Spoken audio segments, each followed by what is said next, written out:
다들 먼 길 추운 날 오시느라 굉장히 고생하셨을 텐데 먼저 감사드립니다. 저는 오늘 피노타이핑 바이 아틀라스라는 튜토리얼을 맡게 된 아주대학교 의료정보학과 연구원 조재영이라고 합니다. 그래서 오늘 조금 죄송스러운 거는 저희 책자랑 일부 발표 슬라이드랑 내용이 다를 수 있는데 그 점 조금 양해 드리도록 하겠습니다. 오늘 저희는 이제 피노타이핑 바이 아틀라스라는 튜토리얼을 다들 들어오셨는데 이제 몇몇 분들은 이제 좀 했었던 분들도 계시고 오늘 처음 뵙는 분들도 계신데 저희 오늘은 아틀라스를 몇 번 접하셨고 이제 몇 번 뵌 분들은 오늘의 목표를 꼭 아틀라스를 통해서 이제 코트 만드는 거를 마스터하겠다는 그런 목표를 가지고 오늘 꼭 완수를 하셨으면 좋겠고요. 그리고 처음 오셨거나 아틀라스를 처음 접하시는 분들도 이제 코트 만드는 걸 꼭 마스터할 수 있다라는 목표를 가지고 잘 오늘 한번 튜토리얼 진행했으면 좋겠습니다. 저희 아젠다는 조금 이거 벌써 조금 책자랑 조금 다른데 저희 10시부터 10시 50분까지 제가 간단하게 CDM을 통해서 어떻게 피노타이핑 하는지 제가 간단히 조금 설명을 드리고 11시부터 12시까지 직접 유승찬 선생님이랑 예제를 통해서 직접 코트를 한번 만들어 보는 시간을 가지고 점심시간 가지고 그 후에 이제 제가 오버뷰 오브 아틀라스에 대해서 어떻게 분석을 하는지 어떤 분석들이 있는지 간단히 설명을 드리고 저희가 15시부터 16시까지 직접 발표를 하시고 거기에 대해서 이제 리뷰를 하는 시간을 가지려고 해요. 그래서 오신 분들 대부분 이제 마음속에 하나 정도는 어떤 임상 스터디를 진행할지 항상 마음에 품고 계신 걸로 생각을 하고 있는데 직접 그 스터디를 오늘 아틀라스를 통해서 이제 만드실 수 있는 시간 만들고 이제 발표하는 시간을 가지면은 좋을 것 같아서 14시부터 15시에 이제 직접 만드시고 15시부터 이제 직접 발표를 한 시간을 갖도록 하겠습니다. 그리고 발표하기 전에 저희 북오브 오디시가 사실 원래 오디시에서 출판이 됐었는데 이 책에 정말 오디시의 모든 분석, 모든 ETL 변환 등등이 잘 담겨 있습니다. 근데 그 책을 저희가 이제 번역을 해서 이제 정말 출시가 임박했습니다. 이제 내일부터 저희가 판매를 할 건데 이제 어떻게 보면 저보다 좀 더 좋은 내용을 많이 전해줄 수 있는 저희 오디세이 바이블이 내일 할인가로 판매되고 있으니까 이제 구매하시면은 굉장히 오디시 저희 CDM을 활용한 연구에 대해 굉장히 도움이 될 것 같습니다. 오늘 튜토리얼 시작하도록 하겠습니다. 오디시에서는 크게 세 가지 분류로 서로 상호적인 분석을 많이 하게 됩니다. 그래서 클리니컬 캐릭터리제이션은 이제 우리가 연구하고 싶은 대상 혹은 아웃컴이 발생한 대상들에서 어떤 일이 있었는지들을 분석하고 관찰하게 되고 그리고 우리가 인과성을 추론하기 위해서 이제 파퓰레이션 레벨 이펙트 에스티메이션 하게 됩니다. 그리고 환자들에 대해서 특정 환자가 앞으로 30일 동안 혹은 1년 동안 어떤 이벤트가 발생할지 그런 것들에 대해서 인퍼런스를 하는 이제 파퓰레이션 레벨 프리딕션 소위 말하는 머신러닝 같은 분석을 하는데 이 세 가지 분석의 공통점은 모두 코트를 기반으로 하고 있습니다. 그래서 오디시를 CDM을 통한 분석은 코트를 만드는 게 꼭 필수적이라고 할 수 있는데요.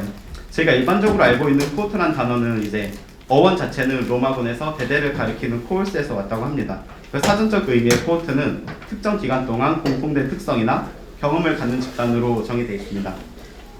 의학 연구에서 많이 이제 가장 유명한 코트는 이제 매사추세츠의 프레밍엄 할트 스터디의 코트가 가장 유명한 걸로 알고 있고요. 국내에서도 이제 강화도 주민 그 지역을 대상으로 해서 강화 코트라는 걸 만들고 있는 걸로 알고 있습니다. 그래서 의학 연구에서 코트는 보통 어떤 지역이나 특정 의학적 컨디션을 가지고 있는 환자들로 구성되고 있습니다. 그런데 오디시에서 정의하는 코트는 조금 다릅니다. 오디시에서 정의하는 코트는 특정 기간 동안 하나 혹은 그 이상의 조건을 만족하는 환자들의 모임으로 제가 정의하고 있습니다. 그래서 혹시 나중에 논문을 쓰실 때 꼭 이런 부분에 대해서 이거는 오디시 내에서만 통용되는 개념이기 때문에 꼭 말씀해 주시는 게 이제 논문을 작성하실 때 좋은 도움이 될 것 같습니다. 그래서 이 오디시에서 코트의 특징은 이제 첫 번째로 한 사람은 여러 코트에 해당될 수 있습니다. 예를 들어서 어떤 환자가 메톨민을 먹는 코트에도 포함될 수 있고 고혈압이 있어서 에이스 이니비터를 복용하는 코트에도 포함이 될 수 있습니다. 그리고 한 환자는 한 코트에서 다양한 시간 동안 이제 여러 번 포함이 될 수 있습니다. 그리고 한 환자는 대신 한 코트에 여러 번 포함될 수 있지만 그 중첩되는 기간 동안은 포함될 수 없습니다. 그리고 하나의 코트는 아예 한자가 없을 수도 있습니다. 내가 코트를 만드는데 너무 제한 조건이 많이 걸려버리면은 이 제한 조건을 만족하는 한자가 없어서 이제 아예 한자가 0명의 코트가 생성될 수도 있습니다.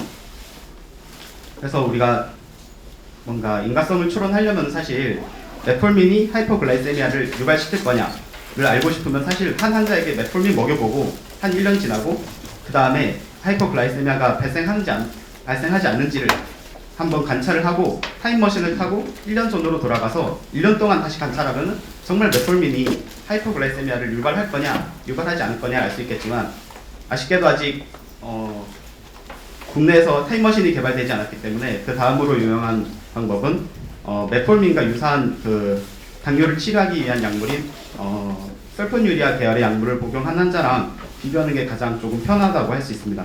그래서 만약에 오디시에서 지금 저희가 보통 만드는 코호트는 이제 population level estimation에서는 타겟 코호트 그리고 그와 비교하기 위한 컴퍼레이터 코호트 그리고 아웃컴 코호트를 만들고 있는데 사실 이러한 컨셉은 이 보시는 논문에서 착안해온 거기 때문에 만약에 조금 관심 있으신 분들은 이 논문을 찾아보셔서 읽으시면 좋을 것 같습니다.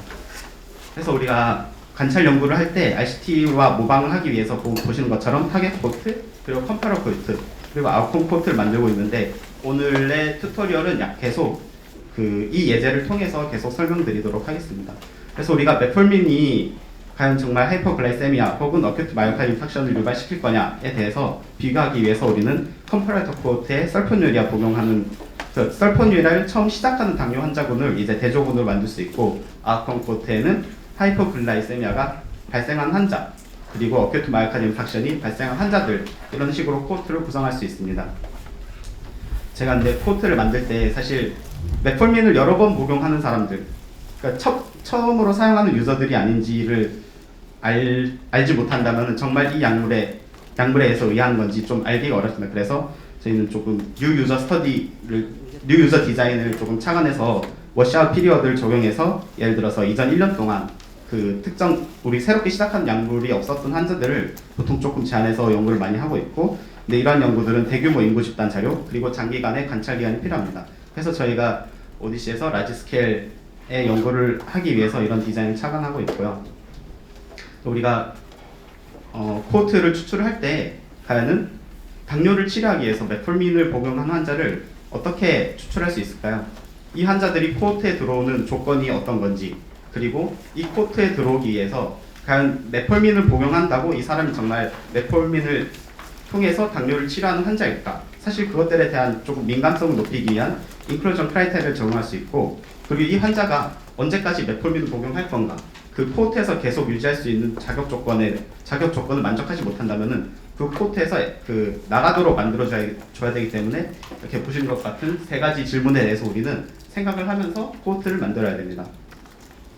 그래서 조금 저희가 이제 몇몇 분들은 이제 아틀라스를 조금 들어보셨던 분들은 이제 아틀라스가 GUI로 되어 있기 때문에 유저 프렌들리하게 클릭만으로 쉽게 만들 수 있다는 말씀을 이렇게 많이 들으셨을 것 같은데 저는 조금 솔직히 GUI가 편한지 잘 모르겠다는 생각이 들어서 약간 오늘 오신 분들은 의사분들도 계시고 프로그래머분들도 계시고 그냥 연구자분들도 계신데 오늘 약간 모두가 프로그래머가 됐다는 마인드로 조금 생각을 가지시고 코호트를 만드시면 조금 편할 것 같다는 생각이 듭니다. 왜냐하면은 저희 CDM에는 다양한 의학적 그런 특성, 관찰된 의학적 특성을 담는 여러 테이블이 있는데 저희 진단, 컨디션 같은 테이블이나 드럭, 그리고 프로시저, 메저먼트, 옵저베이션, 비슷 등과 같은 임상적 특징을 담고 있는 테이블에서 어떤 조건을 만족하는 환자를 추출할 건지 그런 조건에 대해서 블럭을 쌓듯이 차곡차곡 쌓아서 저희가 코호트를 만들어야 조금 양질의 코호트를 만들 수 있습니다. 그래서 코호트에 들어가는 컴포넌트들은 이제 첫 번째로 도메인 말씀드렸던 것처럼 이 환자가 당뇨를 가지고 있었는지 그리고 이 환자가 메폴민을 복용을 언제부터 했는지 그리고 이 환자가 어떠한 처치를 받았는지 그리고 이 환자가 어떠한 랩 밸류를 가지고 있었는지 이 환자의 공복 혈당은 어떻게 됐는지 이런 것들을 다양한 의학적 특징을 관찰된 테이블에 대해서 도메인을 첫 번째로 가져와야 되고 그 다음에 제가 컨셉 셋을 구성해야 됩니다. 사실 우리가 잘 생각해야 되는 게 모든 이런 관찰된 의학적으로 관찰된 자료들은 이제 다양한 형태로 들어갈 수 있습니다. 그냥 당뇨 우리가 KCD 코드로 당뇨가 들어갈 수도 있고 더 복잡한 코드로 뭐 합병증을 가지고 있는 당뇨. 다양한 하나의 당뇨를 표현하는데도 다양한 코드들이 있기 때문에 그래서 그 다양한 코드들을 합쳐서 어떤 코드들을 당뇨로 표현할지에 대해서 저희가 컨셉 셋이라는 걸 구성해야 되고, 두 번째로 그 당뇨약이라는 건 뭘까요? 당뇨약은 메폴민일까요? 아니면 설포늄일까요? 이처럼 다양하게 당뇨약에도 종류가 굉장히 많고 하나의 당뇨약에도 다양한 성분이 다를 수도 있고 용량이 다를 수도 있고 어떤 회사에서 나온지 다를 수도 있고 그런 것들을 우리가 하나의 당뇨약이라고 표현하기 위해서 그런 것들을 표현하기 위한 컨셉셋이 꼭 필요합니다. 그리고 도메인 각 의료적 특성을 담는 테이블마다 어떤 스페시픽한 그 테이블마다 스페시픽한 정보가 있는데 예를 들어서 드럭 같은 경우에는 이 환자가 약을 며칠이나 처방받았는지 아니면 이 약물에 대한 도주는 얼마였는지 이런 것들이 있을 수 있고 이제 검사 수치에 대해서는 이 환자들의 검사 수치가 몇이었는지 그리고 그런 다양한 정보를 활용해서 저희는 조금 당뇨 환자를 이렇게 메폴민으로 당뇨를 초치료한 환자들을 뽑는데 이런 다양한 정보들을 사용해서 그 코호트의 민감도를 높일 수 있습니다. 그리고 마지막으로 템포럴 로직이라는 이제 좀 시간적인 개념을 추가해서 우리가 당뇨를 메폴민 사용해서 이제 당뇨를 치료하는 환자들을 구성할 수 있는데 예를 들어서 우리가 메폴민으로 정말 초치료를 하는 환자를 식별하기 위해서는 1년 동안 정말 이 환자가 뭐 메폴민이나 아니면 다른 당뇨 약물들을 사용하지 않았는지들을 조금 파악하기 위해서 템포럴 로직들을 사용해서 우리가 조금 코호트를 구축할 수 있습니다. 조금 더 세부적으로 해부를 해보면은 이제 여기 계신 분들은 대부분 이제 관찰 연구를 관심이 있어서 오신 분들이기 때문에 아마 공단 자료, 심평원 자료, 국건영 자료 등에 대한 다양한 자료, EMR 자료 등에 대해서 다양한 분석들을 해보셨을 텐데 이제 CDM에서 다른 기존 보건의료 자료와 다른 점은 그 환자들에 대해서 언제부터 언제까지 관찰했는지에 대한 정보를 반드시 가지고 있습니다. 아시는 분들은 아시겠지만 옵저베이션 피리어드 테이블에 환자들을 언제부터 관찰했는지에 대해서 이런 정보를 가지고 있는데 이제 CDM은 그 다른 자료와 다르게 환자를 중심으로 한 자료이기 때문에 예를 들어서 EHL 자료는 그 환자를 중심한 자료가 아니라 우리가 전자 의무 기록을 위해서 만든 자료고 심평원이나 공단 자료 같은 경우에는 우리가 클레임을 청구하기 위한 목적으로 만들어졌기 때문에 약간 환자에게 스페시픽하기보다는 이제 심평원 자료 같은 경우는 청구서에 약간 조금 중심이 되어 있는 자료이기 때문에 조금 사용 목적이 다르기 때문에 CDM에서는 이제 환자 중심의 이런 그 펄슨 타임라인을 가지고 있다는 걸 명시하면 잘 알고 계시면 좋을 것 같고 실제로 분석을 할 때도 이 환자가 우리가 관찰되지 않는 시간에 대해서는 우리가 모든 분석 프로그램이나 아틀라스에서 모두 분석을 하지 않게 됩니다. 이 점을 유념하시면은 조금 코호트를 만들 때 편하실 것 같고 이제 한 환자가 이렇게 관찰을 시작한 날짜가 있고 이제 관찰이 종료가 된 날짜가 있는데 이 사이에서 우리는 첫 번째 코호트에 입적하기 위한 이벤트가 무엇인지 구성을 해야 됩니다. 우리가 계속 예로 들고 있는 메폴민을 복용한 환자를 코호트를 만들기 위해서는 이 환자가 코호트에 입적하는 이벤트가 과연 뭘까요? 우리는 메폴민에 대한 코호트이기 때문에 메폴민을 처음 시작한 날짜가 이제 이 코호트에 입적하게 된 날짜가 됩니다. 근데 우리가 메폴민을 썼다고 과연 이 환자가 정말 당뇨 환자일까요? 아니면은 조금 우리가 논문을 쓸 때 우리는 그냥 메폴민 처음 복용한 날짜로 그냥 당뇨 환자 잡았다고 하면은 리뷰어들이 받아줄까요?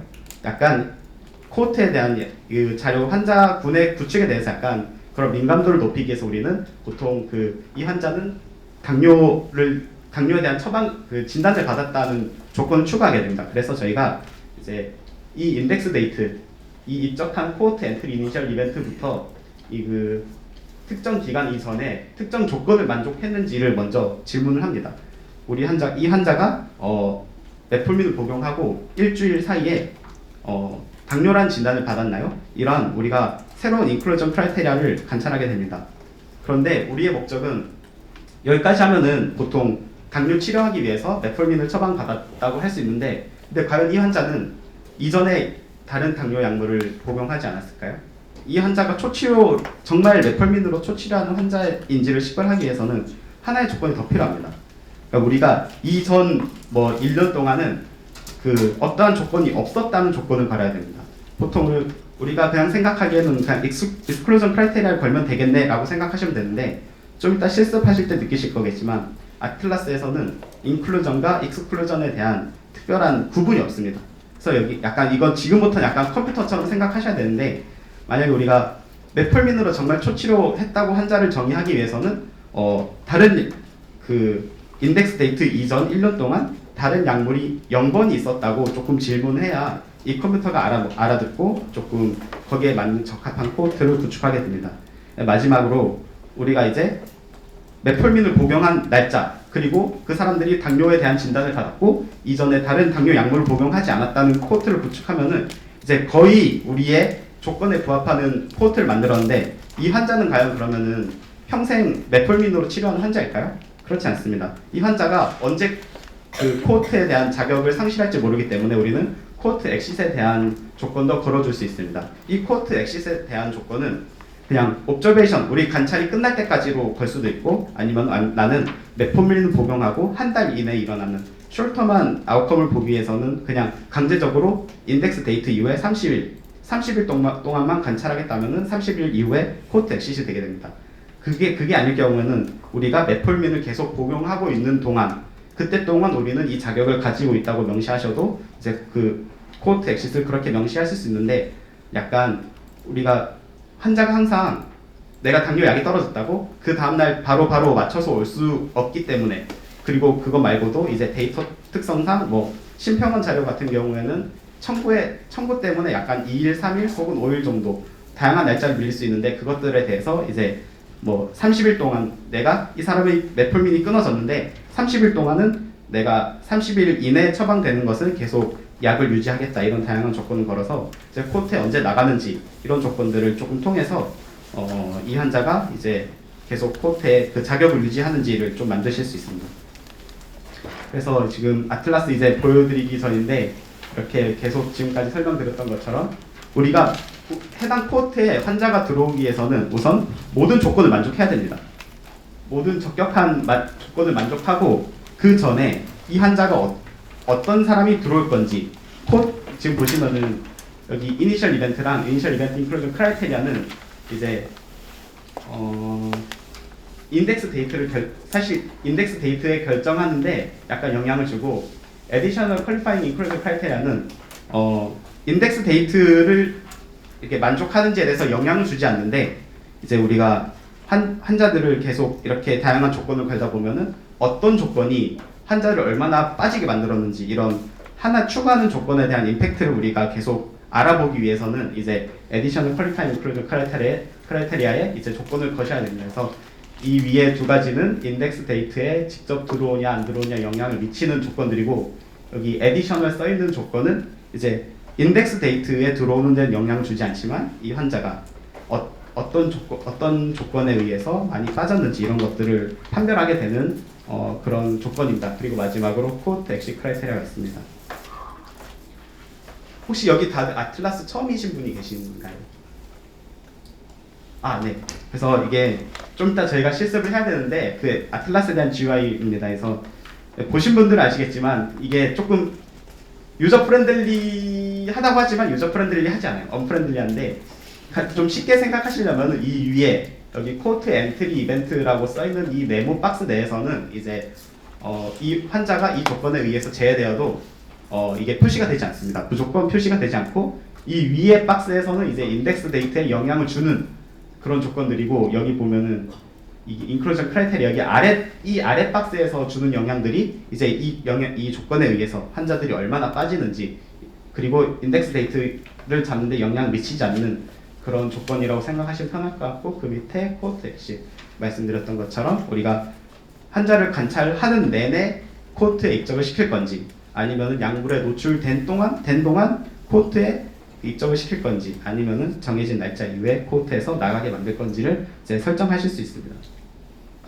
그래서 조금 더 한 가지 예를 들어보겠습니다. 그래서 우리가 코호트를 만들려고 하는데, 우리가 고혈압을 치료하기 위해서 ACE 이니비터로 초치료하는 환자 코어트를 만들기 위해서는 이제 ACE 이니비터를 사용하는 사람이어야겠죠. 그래서 여기 보시는 그림은 이제 이 오른쪽 X축이 이제 시간이 흘러가는 거고 이 Y축이 환자 1부터 6까지에 대한 그 환자입니다. 그래서 지금 보시면은 이 하나하나 별들이 이제 우리가 ACE 이니비터를 복용한 날짜라고 생각하시면 될 것 같고 여기 점선이 이제 365일 환자를 관찰하고 365일째가 되는 날입니다.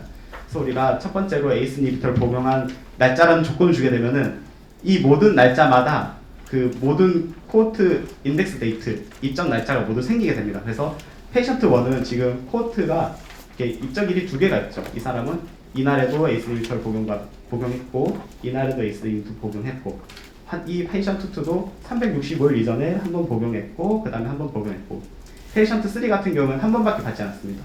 4, 5 갖고 그 6도 이때 복용 한 번 받고 이때 복용 받습니다. 우리 이런 환자들을 이제 코트 그 ACE 이니비터에 대한 코트라고 조금 보기에는 조금 미흡하기 때문에 새로운 조건을 추가하게 됩니다.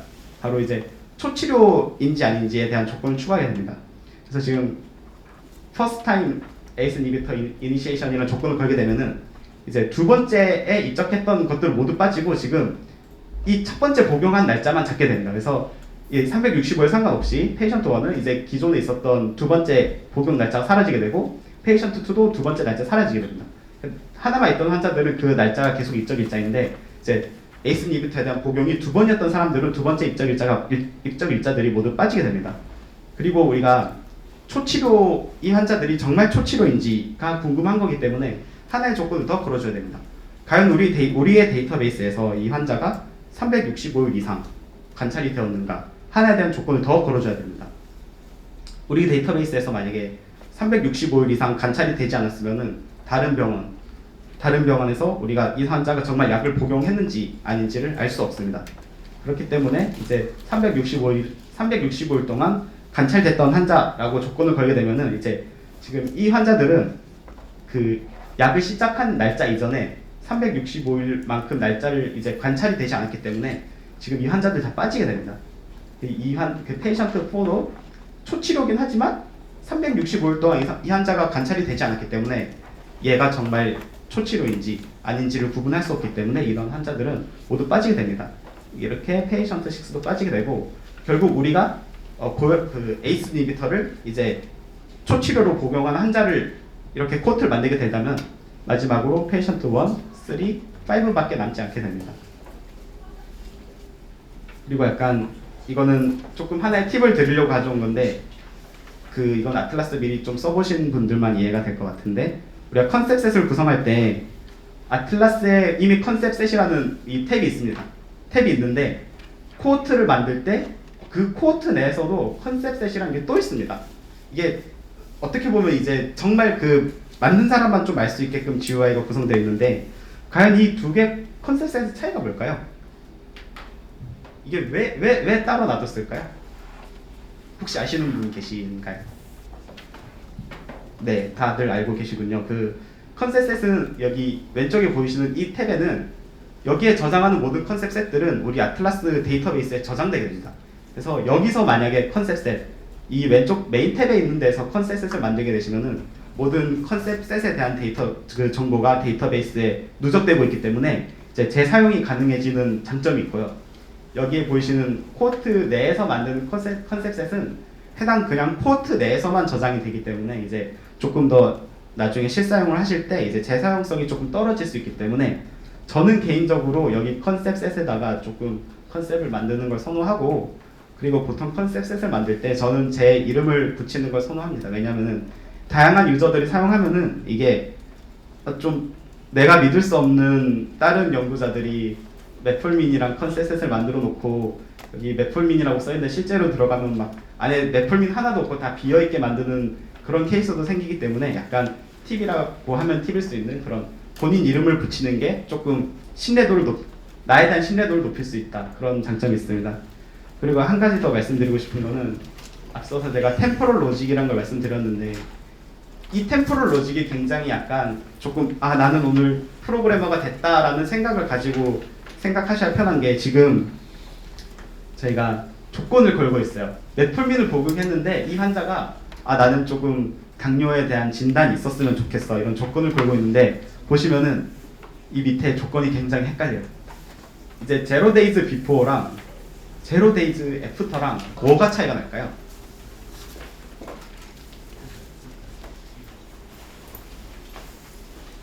이게 우리가 모두 클릭해서 만드는 그 아틀라스는 사실 우리 보이지 않는 곳에서 SQL 코드로 계속 이 기존에 프로그램된 프로그램이 계속 SQL 쿼리를 짜고 있는 거예요.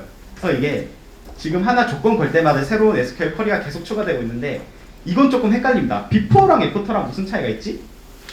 이거는 그 SQL 조금 하신 분들 아시겠지만 데이트 애드라는 펑션이 있는데 비포로 하면은 인덱스 데이트 이전에 내가 조건이 궁금한 거니까 데이트를 오히려 마이너스 시킬 것이고 애프터라고 하면은 데이트를 오히려 추가해서 정말 그 시간 안에 이러한 내가 원하는 조건이 있었냐를 식별하게 될 텐데 이렇게 되면은 비포 이전 플러스 마이너스 0을 해도 그 당일이고 플러스 0 해도 당일입니다. 그래서 사실 이 두 개는 차이가 없습니다. 그런데 이게 날짜를 주면 어떻게 될까요?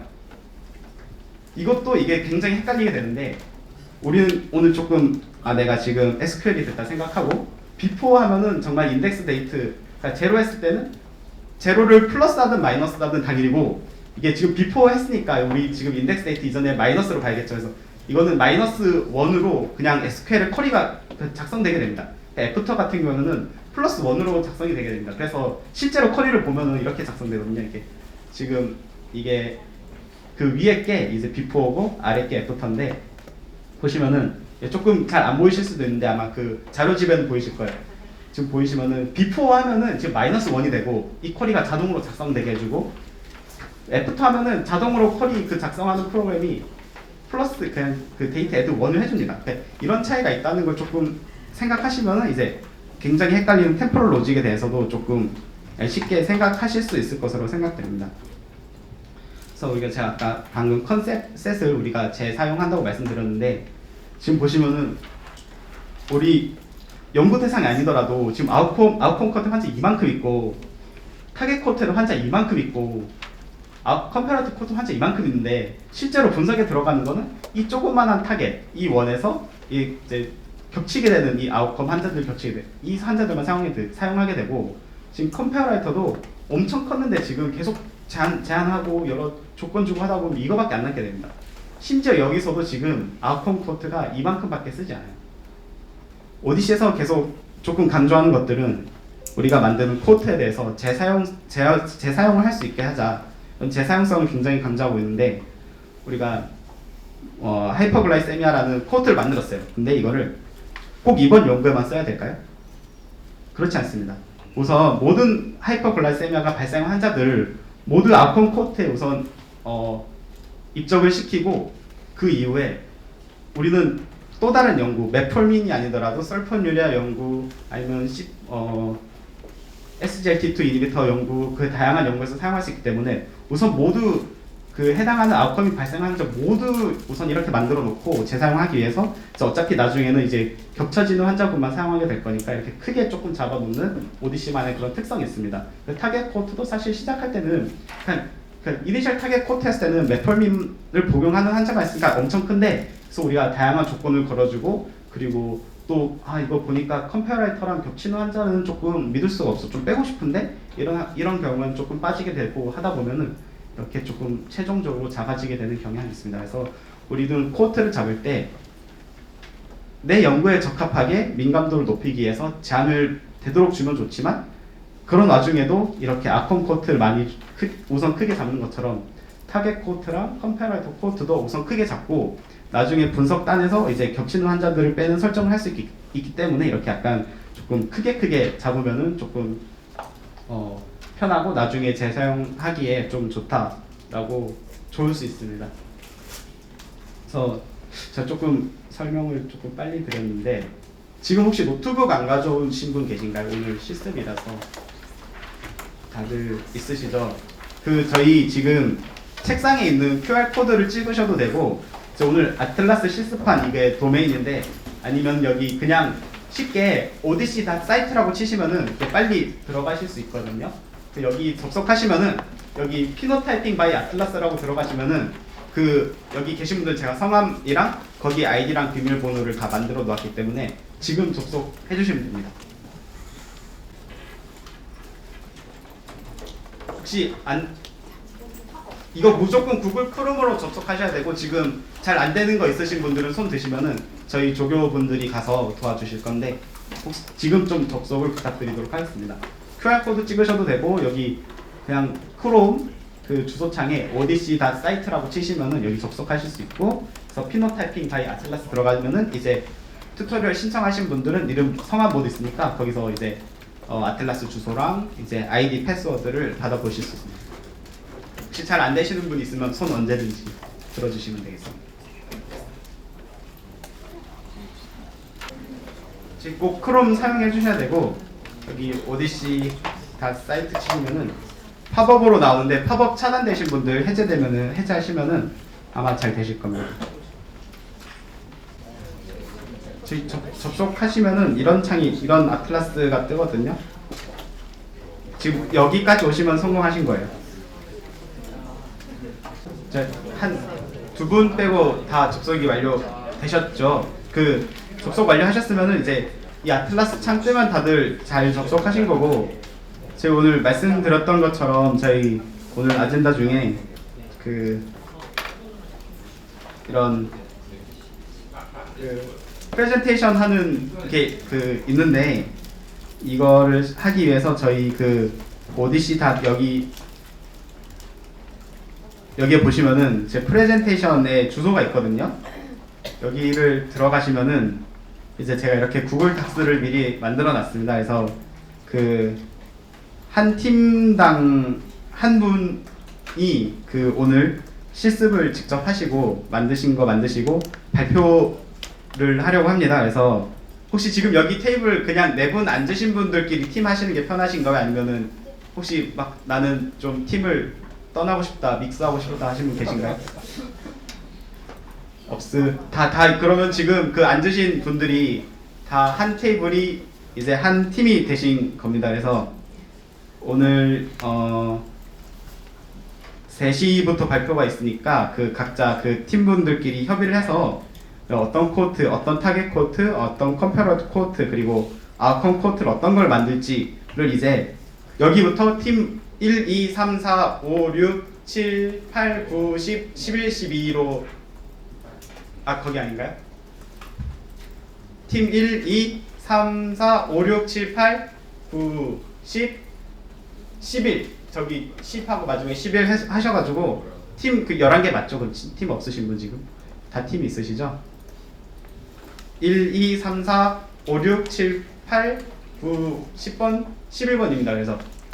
그래서 각자 팀끼리 혹시 나는 나 팀 나가고 싶다, 나 혼자 하고 싶다 하시면은 더 하셔도 될 것 같아요. 더 하셔도 되고 그래서 각자 팀마다 이제 우리는 어떤 클리니컬 캐스천 날릴 건데 거기에 대해서 타겟 코트, 컴페러터 코트, 그리고 아웃컴 코트를 뭘 만들 건지 그리고 거기에 대해서 설명을 조금 해주시면 좋을 것 같고 이제 발표자를 미리 여기 조금 입력하시면은 네, 책임감이 생기셔서 빨리 만드실 것 같아가지고요. 그래서 이 각 조별로 이거 조금 채워주시면은 좋을 것 같습니다. 그래서 이거 기반으로 이제 2시에 실습을 하고 3시에 3시부터 4시까지 발표를 할 수 있도록 하도록 하겠습니다. 혹시 팀 다들 괜찮으신가요? 고맙습니다. 그래서 지금 조금 시간은 남았는데 지금부터 10분 쉬고 10시 55분부터 저희 아틀라스로 같이 코트 만들어 보도록 하겠습니다. 제가 55분부터 다시 시작할게요. 네, 안녕하세요. 저는 두 번째 파트를 맡을 주대학교 의료정보학과 이승찬이랍니다. 만나서 반갑습니다. 다시 한번 겨울에 먼 곳까지 오신 선생님들께 감사하다는 말씀드리고 저희가 굉장히 열심히 나름대로 이제 튜토리얼 세팅 환경이라던가 이런 걸 준비하긴 했는데 혹시 또 부족한 부분 있으면 말씀해 주시기 바랍니다.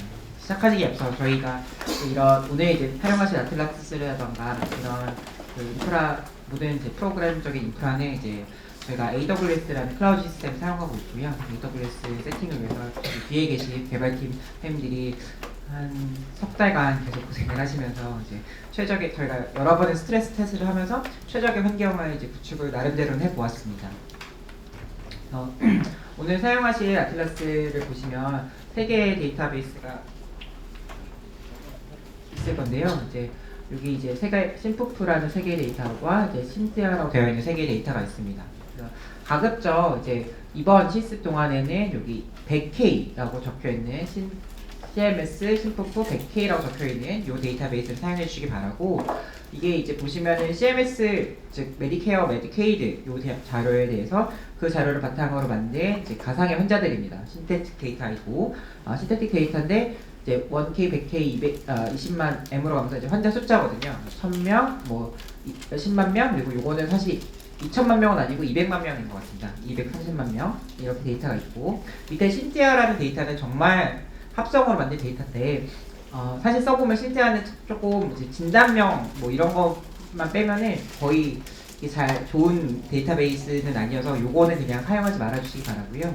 이렇게 말씀드리는 이유는 저희가 이제 몇 개로 나눠가지고 저희가 클라우드 시스템을 구축하긴 했지만은 이제 이 분단 정도 한 분단 정도의 선생님들께서 하나의 그 서버를 이용해서 이제 사용을 하실 건데, 이게 이렇게 쭉 이게 만약 버튼을 쭉 누르시면은 이게 쭉 진행이 되다가 100개까지만 일단 진행을 시키고 100개 이상이 되면 그때부터 아예 멈춰버립니다. 그러니까 그 전에 있는 것들이 이제 해결이 안 된 상태면 100개씩만 처리를 해주거든요. 그래서 이런 것들 굉장히 나중에 이제 결국 서버가 다운되는 경우가 생길 수 있어서 가급적이면은 저희가 이제 오늘 실습하는 동안에는 100개를 쓰시고, 그다음에 내가 이제 이거 진짜 된다, 내가 100개를 해봤더니 되더라, 이런 것들 확인하신 다음에 이제 나중에 이제 23M으로 넘어가 주시면은 조금 부하가 덜 이제 들어오면서 여러분들끼리 서로 쾌적한 환경을 저희가 제공할 수 있을 것 같습니다.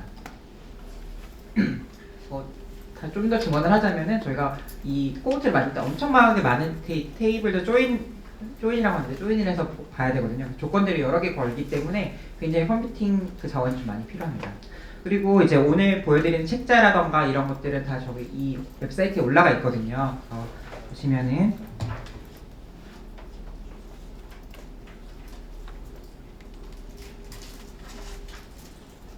이 웹사이트에 올라가 있고, 웹사이트에서 저희 2019년도 오늘 피노타입이 보시면은 이게 자료집 오늘 나눠드린 자료집이랑 이제 오늘 만든 코호트 세팅에 대한 자료들이 있습니다. 그래서 선생님들께서 이제 혹시 나 오늘 진짜 꼭 데려오고 싶은 사람이 있었는데 못 데려왔다, 자료집 부자르다 이런 데서 다운 받으셔가지고 사용하시면 되겠습니다.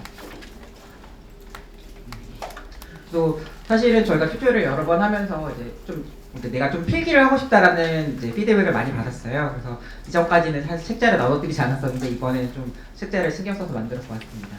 그래서 이게 이제 우리가 보통 코호트 스터디, 컴패리티브 코호트 스터디를 할 때 만들어야 되는 이제 정의해야 되는 부분들인데, 한글로 봅시다. 한글로 보면은 이제 저희가 타겟 코호트, 컴패리티브 코호트, 아웃컴 코호트라는 말을 이제 오늘부터 내일 모레까지 많이 들으실 수 있으실 텐데, 이제 우리가 생각하는 표적 치료를 받은 환자군, 그리고 또 대조군, 그리고 어떤 우리가 이제 보고 싶은 결과가 발생한 군, 이렇게 세 가지로 나뉘고 있다라고 보시면 되겠습니다. 앞에도 이제 말씀을 드렸겠지만은 좀 특이한 거는 아웃컴을 그냥 아웃컴이 이거다라고 지정하는 게 아니라 아웃컴을 발생한 사람들을 따로 또 만들어놔요. 그래서 내가 타겟과 컴패레이터 사이에 이런 아웃컴을 볼 때도 늘 아웃컴 코호트라는 코호트를 따로 만들어서 이 사람으로 본다. 내가 아웃컴을 뭐 심근경색으로 본다고 해서 심근경색 코드를 가지고 아웃컴을 잡는 게 아니다. 요게 조금 다르고, 이제 이런 것들이 굉장히 다양하게 조합할 수 있어서 마치 레고 블록처럼 이제 코드를 하나 만들어 놓으면은 이거를 뭐 타겟으로 쓸 수도 있고 컴패러로 쓸 수도 있고 아웃컴을 쓸 수도 있고 다양하게 사용하실 수가 있습니다. 그래서 오늘 해보실 실습은 요 4가지 코호트를 만들어 볼 건데요. 저는 오늘 이제 메폴민이라는 약을, 요즘에 또 핫하죠, 메폴민이라는 약을 복용이 시작한 당뇨병 환자군, 그 다음에 설포니 유리아 계통의 약, 요 글라이브라이드, 글리메피라이드, 글리클라자이드를 시작한 당뇨병 환자군, 그 다음에 아웃컴으로는 하이포글라이세미아, 그리고 어큐트 마이오카드 인팍션, 저혈당과 그 다음에 극성 심근경색이 발생한 환자군을 이제 만드는 코호트, 요 4가지를 만들어 보도록 하겠습니다. 이제부터는 제가 책자를 보지 않고 앞으로는 제가 아틀라스 화면을 보여드릴 거고요. 요 책자 순서대로 할 거니까 이제 선생님들께서 필기하고 싶으신 부분들은 이제 요 책자에다가 필기하시면 되겠습니다. 제가 말이 조금 빠를 수 있는데 잘 모르겠다 아니면은 뭐 빠르다 이러면 말씀해 주시고 좀 내 거 잘 안 된다 바로 손을 들어주시면 여기 뒤에 계신 조교 선생님들이나 프로그램 선생님들이 도와주실 거니까 주저하지 말고 손을 올려주시기 바랍니다. 저희가 여기 보면은 아틀라스는 지금 다 들어가 있으신 거죠? 접속이 다 되신 거죠? 네. 여기 보시면은 이제 왼쪽에 아틀라스에서 할 수 있는 의들이 있습니다. 요거에 대해서 오늘 조금 이따가도 계속 말씀을 드릴 거고요. 오늘 주로 볼 거는 이제 컨셉 셋과 코어트 데피니션입니다. 저희가 시작하기에 앞서 뉴 코어트를 일단 만들 거예요. 이제 파란색 버튼 뉴 코어트를 눌러서 자, 왼쪽 탭은 코어트 데피니션 탭입니다. 코어트 데피니션 탭에 다시 보시면은 코어트 데피니션 탭에서 오른쪽 위에 뉴 코어트를 눌러서 코어트 이름을 정해줍니다. 코어트 이름 정해줄 때 저 같은 경우는 꼭 제 이름을 씁니다. 왜냐면은 이제 여러 사람들이 같이 코어트를 한 아틀라스에서 만들기 때문에 서로 이제 섞이거든요. 그래서 나중에 찾기 편하라고 쓰고 저는 메프로민을 복용한 환자들을 찾을 거기 때문에 이런 식으로 간단하게 적겠습니다. 이거는 이제 선생님들께서 이제 원하시는 대로 적으면 되겠지만은 요 앞에 꼭 내가 식별할 수 있는 나의 이름이라던가 이니셜이라던가 뭐 나만의 어떤 문구로 꼭 적어주시기 바랍니다. 자, 여기까지 되셨으리라 생각하고 컨셉 셋이라는 거 만들어 보겠습니다. 그래서 PPT 보시면은 이제 슬라이드 보시면 컨셉 셋을 먼저 만들어야 된다라고 써놨습니다. 여기 아까 탭은 데피니션 탭에 있었는데 이제 컨셉 셋 테이블로 넘어가서 여기까지 가보겠습니다.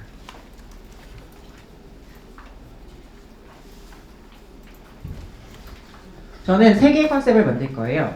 뉴 컨셉 셋 여기 초록 파란색 버튼 뉴 컨셉 셋을 누르시고 3개의 컨셉을 만들겠습니다.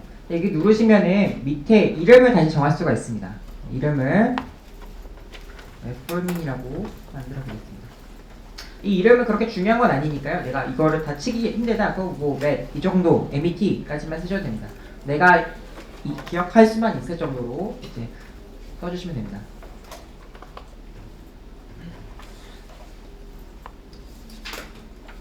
여기가 제일 힘든 부분이야. 자, 여기까지 다 하셨죠. 여기까지 다 하셨으면 여기가 제일 힘든 부분이니까 잘 보셔야 됩니다. 여기서 왼쪽에 서치라는 부분을 누르셔야 됩니다. 자, 여기까지 한 다음에 왼쪽에 서치를 눌러야 된다. 왼쪽 탭에서 요거 잘 기억하셔야 돼요. 여기가 제일 좀 생뚱맞게 넘어가는 부분이어서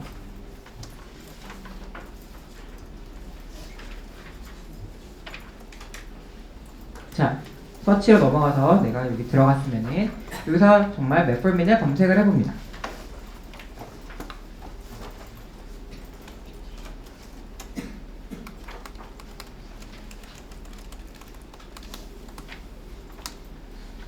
자, 여기까지 되셨죠? 여기 이제부터 슬라이드를 보시면 제가 옆에 몇 가지를 체크를 해놨을 거예요. 그래서 왜 이렇게 체크를 했는지 좀 말씀을 드리도록 하겠습니다. 그래서 이제 보시면은 저희가 지금 디폴트상에서 DRC라는 열을 기준으로 해서 정렬을 하고 있습니다. 우리가 RC가 있고 DRC가 있는데 RC는 레코드 카운트입니다. 그래서 이 코드 150327 이게 바로 오몹 아이디인데 이 오몹 아이디가 이 데이터베이스에 150만 번 등장한다라는 말입니다. 레코드 카운트는 그런 말이고 DRC, 디센던트 레코드 카운트는 무슨 말이냐면은 메포민이라는 성분을 갖고 있는 이 하위의 약들, 즉 메포민이라는 성분을 갖고 있는 약이 메포민 750도 있을 수 있고 1000ml도 있을 수 있고 그 메포민 설페늄이라 복합제도 있을 수 있고 메포민 뭐 잔우맥 같은 것도 있을 수 있고 그런 다양한 복합제들까지 다 합해서 전체 메포민이라는 성분이 들어간 그 기록의 카운트가 300만 번 나온다입니다. 우리가 보통은 DRC로 먼저 이제 그 정렬을 해서 봅니다. 왜냐면은 메포민이라고 내가 쳐서 나온 개수가 지금 용어의 개수가 12,000개예요. 12,000개를 저희가 다 이거를 일일이 하나하나 할 때마다 볼 수는 없으니까 일단은 주로 쓰이는 것들이 뭐가 있는지 보는 겁니다. 그리고 이제 왼쪽에서 이제 어쨌든 뭐 이때는 여기서는 사실 저 같으면 요 메포민을 바로 선택할 것 같은데 이제 때로는 어떤 걸 선택할지 좀 어려울 때가 있습니다. 그때는 먼저 왼쪽에 있는 필터를 이용해서 이제 이 12,000개 중에서 좀 골라낼 수 있거든요. 어떻게 골라내느냐 팁을 말씀드리면은 먼저 저는 도메인을 정합니다. 우리가 지금 보는 도메인은 약이에요. 메formin이 컨디션이랑 진단일 수도 있거든요. 이거 보시면은 메formin 오버도즈 이런 것도 있습니다. 진단명 같은 거. 우리가 지금 바라는 건 진단명이 아니니까. 그래서 저는 그 도메인에서 드럭으로 필터링을 해서 일단은 조금 12,000개 뭐 비슷하지만 일단 줄이고 그다음에 이제 중요한 거는 보캐블러리와 클래스입니다. 보캐블러리 클래스 보시면은 이 보캐블러리라는 건 어떤 용어 시스템에 있는 거냐라는 건데요. 우리나라 같은 경우는 거의 약물을 EDR 코드나 KDC 코드 같은 걸 사용하고 있는데 지금 오모베에서 여기서 사용하고 있는 스탠다드 컨셉 그 보캐블러리 시스템은 RxNOM입니다. 또는 RxNOM 익스텐션이 있습니다. 그래서 나는 요 보캐블러리만 볼 거야. 예를 들어서 나는 메formin이 들어가는 ATC 코드를 보고 싶어. 그러면은 ATC 여기 보캐블러리 선택하시면은 ATC가 5자리 A10, B, A02에 대한 컨셉 아이디라던가 아니면은 그런 것들을 보실 수가 있습니다. 하지만 내가 원하는 거는 ATC가 아니고 내가 원하는 건 RxNOM 또는 RxNOM 익스텐션이다. 이렇게 줄이실 수 그러면 5,000개까지 줄어들었고요. 저는 개인적으로 약물을 구할 때 성분명으로 좀 하는 편입니다. 그래서 클래스라는 건 뭐냐면은 이 보캐블러리 시스템 안에서 이 RxNOM이라는 그 약물의 용어 시스템 안에 다양한 그 계층이 있습니다. 우리가 뭐 ICD 코드 같은 경우는 ICD가 3자리로 끊을 수도 있고 4자리로 끊을 수도 있고 2자리로 끊을 수도 있듯이 그런 식의 하나하나의 하이어키처럼 여기 이 안에 클래스가 있는데요. ATC 같은 경우에는 3자리 클래스, 4자리 클래스, 5자리 이렇게 자릿수로 클래스를 나눠주고 있습니다. 저희는 이 클래스 안에서 인그리디언트라는 클래스를 찾아서 보면 이렇게 하면 딱 하나가 떨어집니다. 그래서 필터링을 하다 보면은 내가 이런 식으로 필터링을 하면은 메formin이나 성분은 딱 하나가 나오게 되고 DRC와 IC를 보면서 내가 제대로 확인을 했는지 보실 수가 있습니다. 요게 제일 어려운 부분이에요. 여기가 제일 어려운 부분이고 계속 오늘 반복을 할 겁니다. 자, 그래서 여기 카트를 누릅니다. 장바구니 좋아하는 쇼핑처럼 좀 신나고 이제 카트 장바구니 확인을 해봐야겠죠. 그래서 여기 장바구니를 누르신 다음에 왼쪽에 보면 지금 이 카트가 어디에 들어가 있는지 제가 써 있어요. 내가 만든 코호트에 메formin이라는 컨셉에 내 카트 안에 요게 들어갔다라는 걸 알 수가 있습니다. 그러면은 여기서 요걸 다시 이 카트로 들어갑니다. 메formin 다시 눌러봅니다. 여기가 제일 좀 생뚱맞게 넘어가는 부분들이니까 잘 기억을 해주셔야 돼요.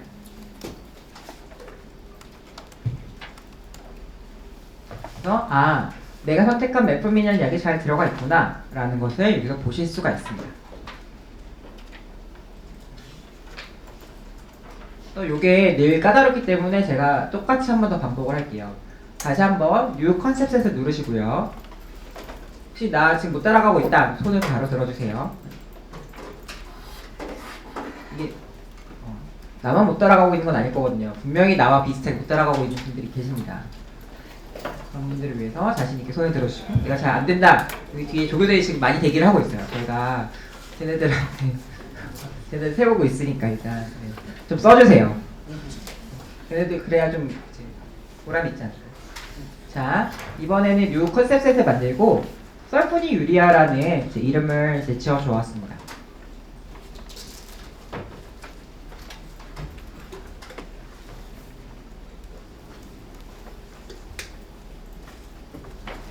네. 여기 봐주세요.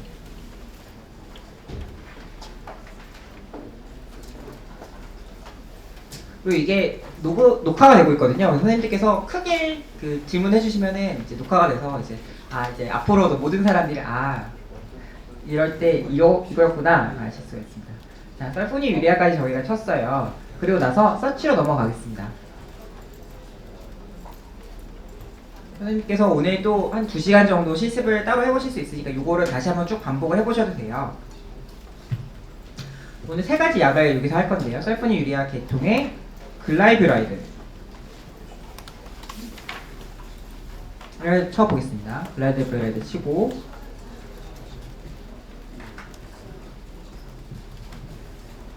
보시면은 지금 DRC 중에 가장 높은 거는 글루코벤스라고.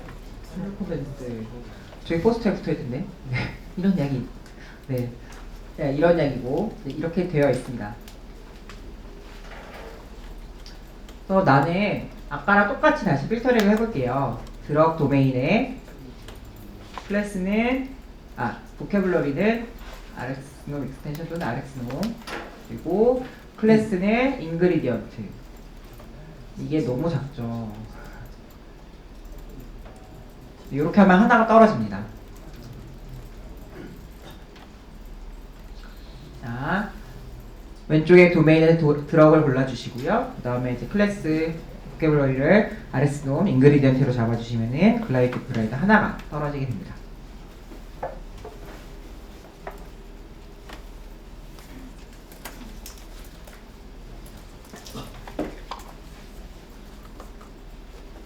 잊지 말고 구매 버튼, 이제 그 카트 버튼을 눌러 주셔야겠습니다. 자, 글라이브라이드를 하셨으면 그 다음 약은 글리메피라이드라는 약입니다.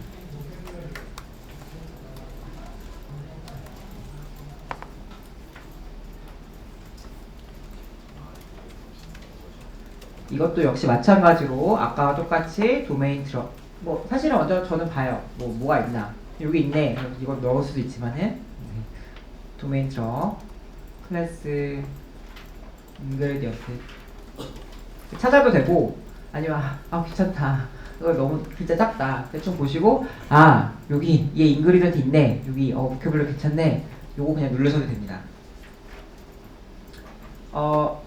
이제 하나만 잘 보시면은 누구는 색깔이 보라색이고 누구는 색깔이 파란색이잖아요. 그래서 이걸 잘 보셔야 되는데, 일단 파란색이 좋습니다. 파란색이 좋은 거고, 파란색과 보라색 앱이네. 파란색은 스탠다드 컨셉이라는 뜻이고요. 그 다음에 넌 스탠다드, 이거 쓰시면 안 되는 것들, 요거는 빨간색으로 나옵니다. 빨간색으로 나오고, 그 다음에 보라색은 클래시피케이션이라고 하는 분류를 위해서 우리가 만들어 놓은 용어들입니다. 그래서 가급적이면은 저희는 스탠다드 컨셉을 사용하시길 바라기 때문에 이렇게 넣어주시면 되겠습니다. 하나 더 넣었고, 하나 더 이제 이 카트 같은 거예요. 그래서 계속 넣으면 계속 들어갈 거예요. 그래서 내가 2개 넣었는데 들어갔을까? 의심하지 마시고 계속 넣으시면 되겠습니다. 글리클라자이드입니다. 마지막은. 근데 이게 약이 굳이 이제 약을 이렇게 여러 개 넣을 수도 있다라고 보여드리는 거기 때문에 좀 따라가기 어렵다 이거는, 그러시면은 한두 개 정도만 이렇게 넣으셔도 상관없습니다. 이 데이터베이스에 글리클라자이드가 없네요. 그래서 지금 보시면은 레코드가 다 빵이에요. 레코드가 있는 것들이 없습니다.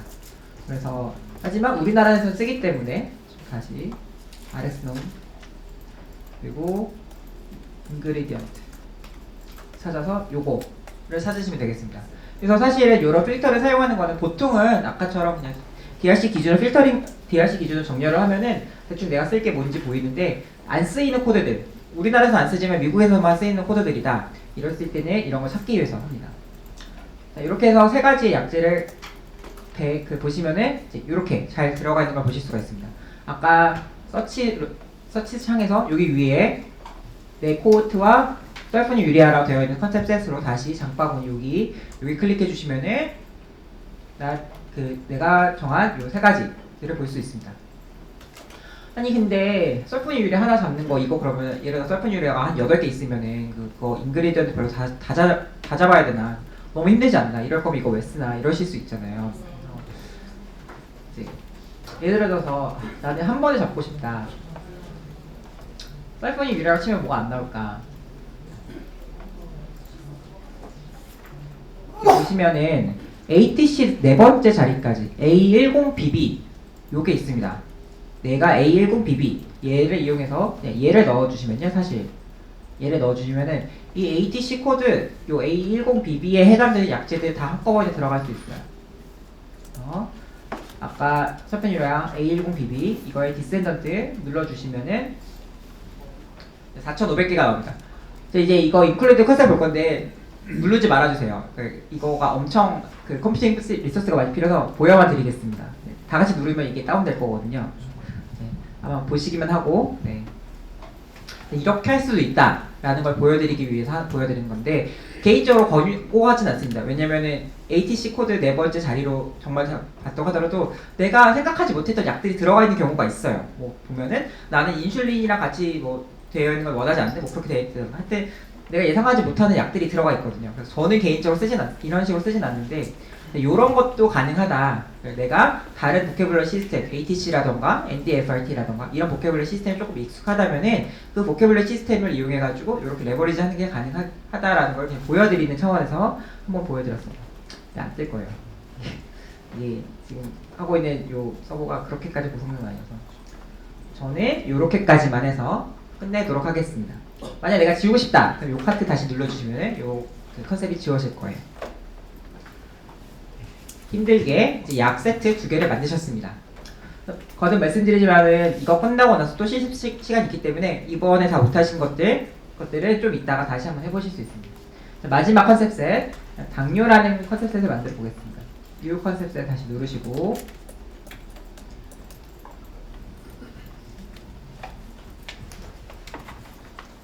뭐 아무렇게나 치시면 되겠습니다. DM 타입으로 칠까요? DM. 그 다음에 다시 한번 여기서 서치 눌러야 되는 거 다 아시죠? 이제 서치 눌러서 다이아베티스 멜리투스 쳐보겠습니다. 근데 이게 검색 인지 구글은 아니거든요. 그래서 텀을 어떻게 잘 쓰냐에 따라서 내가 원하는 걸 찾을 수도 있고 못 찾을 수도 있습니다. 자, 나는 다이아베티스 멜리투스를 찾았고 보면은 DRC 기준을 정렬을 했을 때 여기 있네요. 내가 원하는 게 있는데 한번 보시면 파란색이니까 일단 스탠다드고 그 다음에 스노메드 시티 보케블러 시스템의 컨디셔널로 되어 있습니다. 그래서 얘를 사실 선택을 그냥 하시면 되겠습니다. 물론 이제 아까처럼 또 여기 필터를 다 걸어볼 수 있어요. 뭐 스탠다드, 그 다음에 컨디션, 그다음에 스노메드, 클리니컬 파인딩 이렇게 해서 남는 거 보실 수 있는데 이렇게만 보셔도 되겠습니다.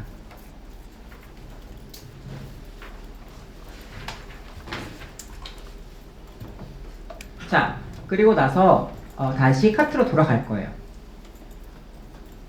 카트로 돌아간 다음에 자, 여기 잘 들어가 있는 거 보실 수가 있는데 여기서 디센던트라는 걸 눌러보겠습니다.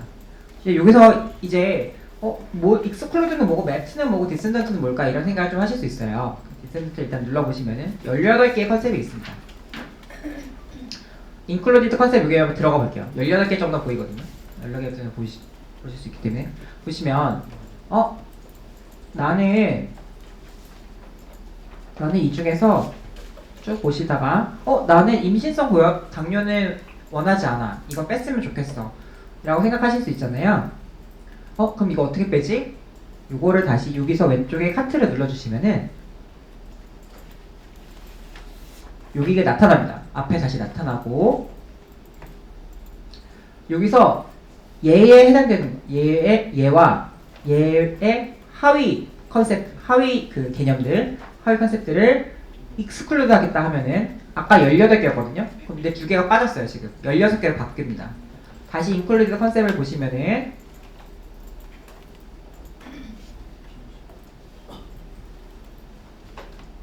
이제 여기는 프레그넌시가 더 이상 보이지 않습니다. 여기 보시면 필터를 빼고 더 이상 프레그넌시 임신성 당뇨가 보이지 않게 됩니다. 다시 한번 해볼게요. 여기에서 지금 18개거든요. 인클루드 컨셉이. 이 하위의 개념들, 내가 포함시킨 모든 진단명들을 봤을 때 이 중에서 나는 프레그넌시를 없애겠다. 여기 있다. 요거 없애겠다 하시면은 이거 컨셉 카트 다시 눌러주시고 그 다음에 얘랑 얘 하위 것까지 다 난 없애겠어. 그러면은 이거랑 이거 포함되는 것까지 다 없앨 거니까 디센더를 눌러서 다 포함을 시킨 다음에 익스클루드 눌러주세요. 그러면은 아까 2개가 빠지면서 18개가 16개로 바뀝니다. 근데 사실 우리가 이게 스노메드 시티 코드에 익숙하지가 않거든요. 우리한테 익숙한 건 KCD 코드잖아요. 나는 어떤 KCD 코드가 정말 포함이 되는지 알고 싶어 라고 하시면은 include source 코드로 들어가시면 됩니다. include source 코드 들어가시면은 왼쪽에 보캐블러리가 있는데, 이게 이 아틀라스는 지금 작년 7월 기준으로 만들어진 아틀라스거든요. 지금 기준으로 만들어진 아틀라스에는 KCD7 코드가 들어가 있습니다. 그래서 선생님들께서 KCD7 코드 기준으로 내가 잡은 컨셉들이 어떤 코드들을 정말 하고 있는지 보실 수가 있습니다. 지금은 KCD가 없으니까 ICD-10 것만 볼게요. ICD-10 거 보시면은 ICD-10 11번, 11.9, 11.0이 여기 들어가 있습니다. 사실 보캐블러리에 관련 좀 더 심도 있는 얘기는 저쪽 방에서 할 거예요. 그래서 오늘은 이제 조금 사실 그 두 가지를 다 알아야 잘 사용할 수 있기는 한데, 어쩔 수 없이 이제 오늘은 아주 깊게는 얘기를 못 드리겠지만은 이렇게 다 보실 수가 있다. 지금 그리고 저희가 EDI 코드도 내일 메인 10번쯤에 말씀드리겠지만 EDI 코드도 오모 보캐블러리를 올리고 있습니다. 그래서 향후에는 우리가 이렇게 앞으로 약을 정했을 때 그 약이 어떤 EDI 코드를 포함하는 거다, 이런 것들을 보실 수 있도록 하는 걸 목표로 하고 있습니다. 그래서 저희가 이렇게 내가 원하는 당뇨병에 대한 당뇨병 그 컨셉을 잡아보았습니다.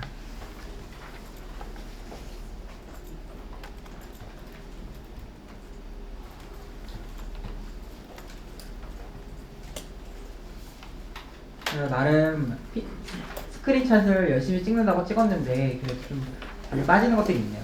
빠지는 것들을 잘 필기를 해주셨으면 바라고, 그다음에 여기 녹화되고 있으니까 저희가 또 이거를 빨리 해서 동영상도 올리도록 하겠습니다. 네, 그래서 우리가 코호트를 이제 만들어 볼 건데요. 제일 힘든 파트는 끝났습니다. 조금 더 재밌는 코호트 만들기 파트를 넘어갈 건데, 코호트는 크게 먼저 이니셜 이벤트라는 것이 있습니다. 코호트를 만들 때 이니셜 이벤트가 있고, 이니셜 이벤트 인클루전 크라이테리아가 있고, 어디셔널 퀄리파잉 인클루전 크라이테리아. 그래서 이니셜 이벤트가 있고, 추가적인 크라이테리아 2개가 있고, 그 다음에 언제 나가냐. 코호트라는 건 시작과 끝이 있거든요. 선생님께서 시작을 잘 생각하시는데 끝을 생각하지 않으시는 경우가 많아요. 근데 코호트를 만들 때는 늘 시작과 끝이 있다. 그래서 끝은 알아도 되겠지라고 생각하시면 안 되고, 내가 만든 코호트의 끝이 어딘가, 언제 얘네들이 엑시트를 하는가, 이 코호트에서 그것들을 잘 생각을 해주셔야 됩니다. 만들 때부터. 그래서 늘 머릿속에 그 개념을 갖고 계셔야 되고, 이니셜 이벤트는 코호트의 시작을 정하는 이벤트예요. 이 이벤트가 있을 때 코호트가 시작이 된다, 그런 이벤트이기 때문에 이니셜 이벤트가 굉장히 중요합니다. 저는 이제 메포민과 살포닌유리아를 비교해 보기 위해서 메포민을 먹은 시점을 기준으로 해서 이 환자들을 만들 거예요. 그래서 지금 아까 데피니션 탭으로 다시 돌아옵니다. 데피니션 탭으로 다시 돌아오셔서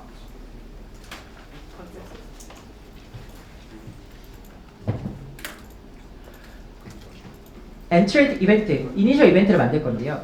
앞서 말했지만 이니셜 이벤트는 코호트의 시작을 정해줍니다. add 이니셜 이벤트 버튼을 누르시면은 다양한 조건들이 나와요. 사실 이거 하나하나가 그 CDM 내부의 테이블 이름과 똑같습니다. 그래서 사실 이걸 잘 쓰기 위해서는 CDM 테이블이 어떻게 생겨먹었고 어떤 내용이 들어갔는지를 조금 알고 계셔야지 잘 쓰실 수가 있는데요. 약을 쓸 거니까 우리가 약을 보면은 드럭 익스포저, 드럭 에라, 도즈 에라, 요 세 가지 옵션이 있습니다. 지금 저희한테. 저는 여기서 드럭 에라를 쓸 거예요. 근데 드럭 에라랑 드럭 익스포저는 어떻게 다르냐? 드럭 에라는 30일까지를 갭을 인정해서 약물을 복용한 것들을 이어줍니다. 우리가 환자들이 올 때 환자들이 한 번에 3년씩 이사를 3년 동안 복용을 했더라도 3년치를 한 번에 받아가지 않잖아요. 4개월치 받아갔다가 한 1, 2주 쉬었다가 6개월치 받아갔다가 한 1, 2주 쉬었다가 이렇게 받아가는 경우가 많죠. 보통 또 오면은 환자들이 약이 또 남았대요. 남았다고 해서 약을 조금씩 이제 약을 안 먹는 날들이 생기니까, 그래서 우리가 30일 정도 갭을 인정해서 처음부터 끝이 이어주는데, 예를 들어 내가 메포민 먹는데 750ml를 먹다가 1000ml로 늘렸어요. 그러면 사실 약은 비슷한 약이지만 용량이 달라졌잖아요. 드럭 에라 같은 경우에는 약물의 그 성분이 똑같다면은 그거를 같은 레코드로 인식을 해서 성분 단위로 약을 이어줍니다. 아까 저희가 인그리디언트 단위로 그 약물들을 이제 컨셉을 뽑았었는데, 그래서 사실 드럭 에라를 사용하기 위해서 저희가 컨셉을 그렇게 뽑았었고요. 드럭 익스포저에는 각 용량, 정확한 용량과 제형에 따라서 레코드가 나뉘어져 있기 때문에 만약 그러면은 또 조금 이게 달라집니다. 저는 드럭 에라를 사용할 거고 여기서 메폴민이라는 약을 눌러보도록 하겠습니다. 여기 이제 드럭 에라 오고 화살표 누르시면은 내가 선택할 수 있는 선택지들 아까 만들어 컨셉들이 나오는데 거기서 메폴민 누르시면 되겠습니다. 자, 그리고 오른쪽에 Add Attribute라는 버튼이 있어요. Add Attribute라는 버튼을 눌러서 몇 가지 조건을 추가해 보도록 하겠습니다. 그래서 여러 가지 조건을 추가할 수 있습니다. 저는 맨 처음에 First Exposure Criteria 넣을게요. 그건 무슨 말이냐면 이 사람이 내가 관찰한 그 데이터베이스에서 이 사람이 처음으로 메폴민 먹었을 때를 잡아주는 겁니다. 그래서 이 사람이 뭐 처음에 한 번 먹어봤다가 그 다음에 뭐 한 1년 뒤에 뭐 한 1년 먹었어요. 그러면은 처음 하루 먹었을 때를 일단 잡는 거예요. 이걸 넣을지 말지는 고민을 해보시면 돼요. 나는 그냥 first user 가장 깔끔하니까 그렇게 하는 게 역학적으로 가장 깔끔하거든요. first user 세팅으로 가는 게. 그래서 그냥 for the first time을 이번에 넣어보았고 여기 보시면 다양한 조건들이 있는데 성별도 정할 수가 있고 나이를 그러니까 이거 시작할 때 나이 또는 뭐 얼마나 오랫동안 먹었어야 돼 이런 것도 있을 수 있습니다. 그래서 나이를 저는 30살 이상으로 해볼게요. 나이를 여기 보시면은 어트리뷰트 중에서 age at era start 크라이테리아입니다. 요거에서 30살 넣어주시고 30살 이상이라고 했으니까 greater or equal to 30 넣어주시면 되겠습니다. 또는 나는 뭐 이거 약을 일주일 이상 먹어야 돼. 아니면은 30일 이상 먹어야 돼. 또는 90일 이상 먹어야 돼. 이런 식의 조건도 다양하게 주실 수가 있겠죠. 이런 식으로 조건을. 여기서는 그냥 저는 일단 심플하게 코드를 만들기 위해서 이렇게 만들어 보겠습니다. 제일 많이 하시는 질문이 얘가 뭐냐 하는 거예요. 여기까지는 쉬워요. 여기까지 좀 직관적이거든요. 근데 요 밑에 얘가 무슨 말이냐? With continuous observation of at least 0 days before and 0 days after event index date. 이게 무슨 말이냐? 라는 질문을 많이 합니다. 여기서 지금 예제에선 세팅이 얘를 180일로 정해봤는데 이건 무슨 말이냐면 이 사람이 내가 갖고 있는 DB에서 메폴민을 처음 먹었다고 해도 정말 처음 먹었는 건지 모르잖아요. 특히 미국 같은 경우는 보험자가 워낙 다양하기 때문에 보험을 다양하게 되기 때문에 한 보험을 평생 들지 않거든요. 그러니까 내가 이 보험에 들어와서 최소한 180일을 지나고 나서 그러니까 180일 동안 지켜봤는데 그동안은 안 먹었고 그 다음부터 메폴민을 먹었을 때 난 이 사람 정말 처음 먹은 걸 인정할 거야 라고 말할 수 있겠죠. 그래서 우리가 이런 걸 이렇게 오류가 생기는 걸 레프트 센서링이라고 부르는데 이제 우리가 관찰을 너무 안 했고 바로 들어오자마자 메폴민을 먹으면서 들어왔다. 내 데이터베이스에. 그럼 이 사람이 사실은 이전에 무슨 뭐 심근경색도 있었고 뭐도 있었고 다 있었는데 다 놓쳤다가 그냥 메폴민 먹은 것부터 들어올 수 있으니까. 그래서 우리가 최소의 관찰 기간을 왼쪽에 두겠다라는 의미입니다. 코호트가 시작하기 전에 내가 최소한 180일 이상은 관찰을 했던 사람이어야지 내가 믿을 수 있어. 이 사람에 대해, 이 사람의 과거력에 대해서. 이런 의미입니다. 그리고 만약에 내가 올 이벤트를 선택하시면은 드럭 컨티뉴어스하게 익스포저가 끝날 때마다 끊길 때마다 하나씩이 다 잡힙니다. 그러니까 이 사람이 이 코호트 안에 뭐 4번이 잡힐 수도 있고 6번이 잡힐 수도 있는 거예요. 시작 날짜가 다르겠지만은 시작 날짜와 끝 날짜는 다르겠지만은 이 사람이 여러 번 잡히고 싶다 하면은 올 이벤트를 선택해 주시면 되고 아니야 나는 이 사람 처음 한 번만 잡으면 돼. 얼리스트 이벤트로 잡아주시면 되겠습니다. 얼리스트 이벤트 그런 의미고요. 자, 이제 그 다음에는 메폴민을 선택했으니까 당뇨병이 있어야 돼. 나는 이 사람이 근데 메폴민 그냥 먹은 게 아니라 당뇨병 때문에 먹었어야 돼. 하시면 인클루전 크라이테리아 넣어보도록 하겠습니다. 초록색 버튼, 죄송합니다. 여기 붙으면 초록색 리스트릭트 이니셜 이벤트 버튼이 있습니다. 리스트릭트 이니셜 이벤트. 그래서 이니셜 이벤트를 정할 수 있는 크라이테리아가 2개가 있어요. 여기도 있고 여기도 있는데 요 차이는 조금 이따 다시 말씀드리도록 하겠습니다. 리스트릭트 이니셜 이벤트 눌러주시고 그 다음에 add criteria 눌러주시겠습니다. 여기 add criteria 다시 눌러주시고 여기서 이번에는 컨디션 오커런스 컨디션이 여기서는 진단 테이블이거든요. 컨디션 오커런스 테이블 들어가 볼게요. 컨디션 오커런스 그럼 왼쪽에 보시면 아까 위는 드락 에라 오브였고 요거 위는 컨디션 어커런스 오브입니다. 그래서 그 우리가 선택하는 크라이테리아에 따라서 여기 왼쪽이 바뀝니다. 일단 여기서도 요 애니 컨디션 중에 당뇨, 타입 2 다이아비티스 내가 아까 정했던 거 요걸로 선택해 보도록 하겠습니다. 그러면은 이거 보시면은 내가 그때 어떻게 선택했는지 오른쪽에 다 나오죠. 누르고 이제 여기가 또 조금 까다로운데 이게 또 무슨 말이냐. 이제 앞으로 모든 조건은 인덱스 데이트를 기준으로 해서 정해집니다. 인덱스 데이트를 기준으로 해서 여기서 보면은 이벤트가 인덱스를 기준으로 해서 언제 있어야 되냐. 당뇨병이 언제 있었어야 되냐. 당뇨병이 나는 이 약을 먹기 전에 언제라도 뭐 30일 전 아니면 당일에 있어야 돼. 그러면은 제로 데이 비포 제로 데이 하면은 약을 먹은 당일 이 진단명이 찍혀야 됩니다. 그 데이터베이스에. 나는 아니 근데 이게 메포민 일단 주고 한 일주일 있다가 당뇨 진단할 수도 있잖아요. 일단은 혈당이 높으니까 일단 주고 그러면은 내 생각에는 약 먹고 한 일주일 이내까지는 있는 진단만 있으면 나는 또 믿을 수 있을 것 같은데 이렇게 하시면 제로 데이 비포, 7 day after from the index date 이렇게 설정하시면 됩니다. 예제에서 저는 그냥 all day before, zero day after로 했어요. 이 말뜻은 index date 기준으로 언제라도 그 전에 당뇨 진단명이 한 번이라도 있으면 괜찮아. 아니 나는 내 생각에는 당뇨 진단이 그래도 한 2번은 있어야 믿을만하지 않을까? 그럼 at least 2 이렇게 하시면은 2번 이상 언제부터 언제까지? 뭐 나는 이 사람 일단은 토탈 히스토리에서 all before, all after로 토탈 히스토리에서 나는 한 2번 있으면 될 것 같아. 뭐 이렇게 정하실 수도 있고 여기서 add attribute에서 보시면은 컨디션 타입을 정할 수 있습니다. 그러면 여기서 primary가 있거든요. primary 컨디션인 것만 잡든가 아니면은 나는 뭐 비짓 나는 2번 진단명만 잡을 거야. 뭐 이런 식으로 인페이션트랑 ER룸이나 이런 것만 잡을래. 거기에 있는 것만 난 믿을 거야. 이런 식으로 잡으실 수도 있습니다. 다양하게 잡으실 수 있는데 예제에서는 쉽게 이제 리스트 1 이렇게 잡도록 하겠습니다. 리스트 1 all day before, zero day after.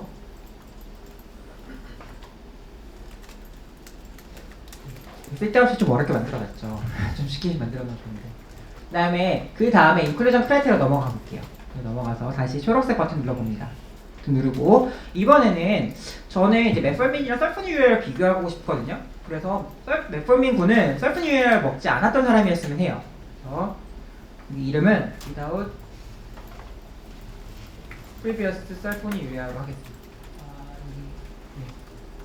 하고 add criteria 이번에도 약으로 하겠습니다. 약 들어가라 해서 자 들어가라 오브 설프니유리아예요.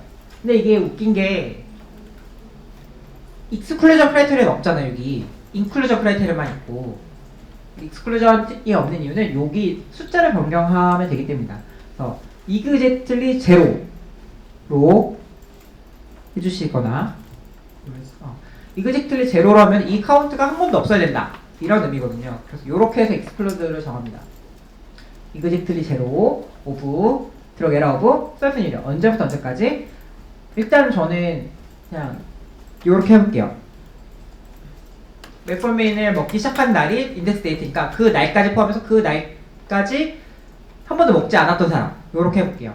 이제 나는 이거 시작하고 일주일까지도 안 먹었으면 좋겠어. 그러면 all day before, 7 days after 이렇게 만들어 주실 수 있겠죠. 여기서는 저는 제로로 하겠습니다. 이거는 이제 선생님께 클리니컬하게 판단하기 나름이세요. 해보고 네 그러시면 되고 자 이렇게 해서 제가 원하는 지금 조건 다 정했어요. 메포민 시작했는데 당뇨가 있었어야 됐고 그 다음에 설프니유를 먹지 않았던 사람 이렇게 정했습니다. 근데 제가 계속 아까 그냥 열심히 말씀드렸지만은 코호트는 시작만 있는 게 아니라 끝도 있어야 돼요. 언제 끝낼 것이냐 코호트를 저는 여기서 몇 가지를 추가를 더 할 건데 여기 보시면 코호트 엑싯이 그냥 end of continuous observation default 이렇게 돼 있어요. 이건 무슨 말이냐면은 이 사람이 이 DB에서 쭉 관찰된 마지막 날짜 예를 들어 보험 청구 데이터라면 이제 보험 자격을 상실하기 전까지가 되겠죠. 사망을 했거나 보험 자격을 상실할 때까지. 근데 저는 여기서 이거를 end of continuous drug exposure로 바꿔볼게요.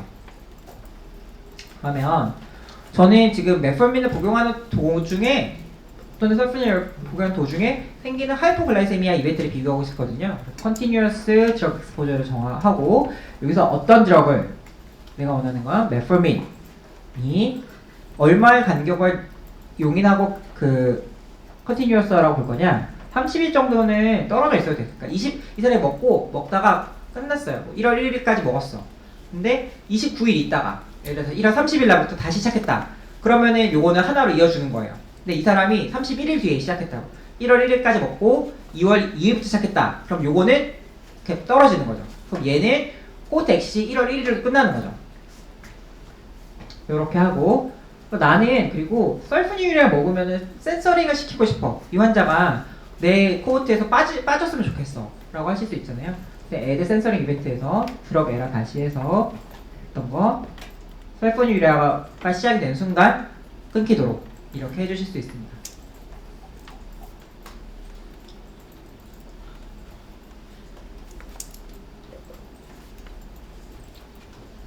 저장 눌러주시면 맨 위에 이제 다 하셨고 하시면 저장.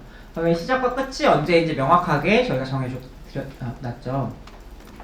그리고 나서 제너레이션 버튼, 먼저 익스포트 버튼 눌러볼게요. 익스포트 탭을 가시면은 내가 정했던 이 코호트를 사람이 읽을 수 있게 너는 이런 기준을 통해 가지고 코호트를 정했어 라고 보실 수가 있고요. 그래피컬 뷰를 보시면은 그러니까 인덱스 데이트를 기준으로 어떤 조건들이 있었는지 이런 것들을 보실 수가 있습니다. 이제 날짜가 어떻게 나오는지, 그다음에 SQL 보시면은 이 코호트를 추출하기 위한 쿼리가 나오고, 그다음에 JSON 파일들 이제 이 JSON 파일이 있고, 제너레이션 버튼 들어가 보겠습니다. 아까 말씀드렸지만은 맨 위에 있는 거 얘만 쓰시는 게 좋습니다. 쓰시기 좋으라고 맨 위에 놔뒀습니다. 맨 위에 있으니까.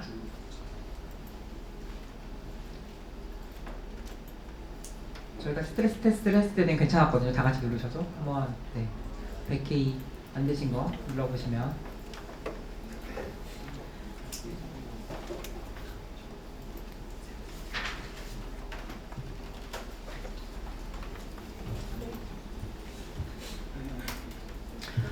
이거 기다리는 동안 나 진짜 못 따라가겠다. 근데 이거 코호트 만드는 거 진짜 한번 해보고 싶다 라고 하시면은 아까 제가 보여드린 이 사이트에 2010 피노타이핑 들어가시고 그다음에 여기 코호트라는 폴더 있습니다. 코호트라는 폴더 들어가셔서 아까 저희가 만든 메포민 여기 유저 있어요. 여기 제이슨이라고 들어가신 다음에 얘를 쭉 긁어서 컨트롤 C 눌러서 카피하시고 나왔네요. 그리고 나서 뉴 코호트 뉴 코호트를 일단 만드신 다음에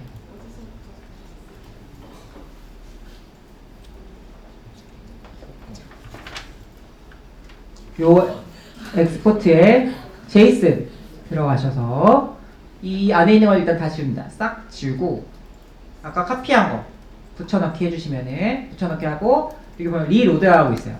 리로드 딱 눌러주면 워같이 아까 지금 제가 만든 코호트 그대로 보실 수 있습니다. 그래서 나는 못 만들겠어. 좀 만져서 보고 싶어 하시면은 요렇게 해가지고 아까 보신 거 그대로 만드셔서 저장하시면 되겠습니다. 아니면 난 이것도 못하겠다. 나 제이슨 이렇게 붙이고 하는 것도 못하겠어. 그러면은 제가 만든 거를 가지고 이거를 카피 버튼 눌러주세요. 카피 누르시면은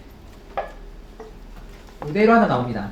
요거 가지고 요거 이름 바꿔주셔야겠죠? 이름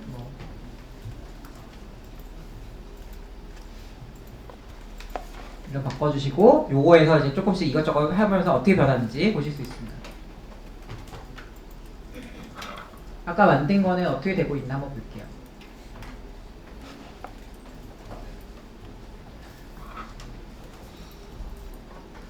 이게 지금 선생님 그 선생님들이 50분이 계시기 때문에 아이디가 50개가 넘게 생성이 돼야 되는데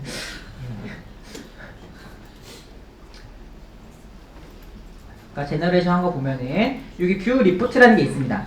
뷰 리포트 보시면은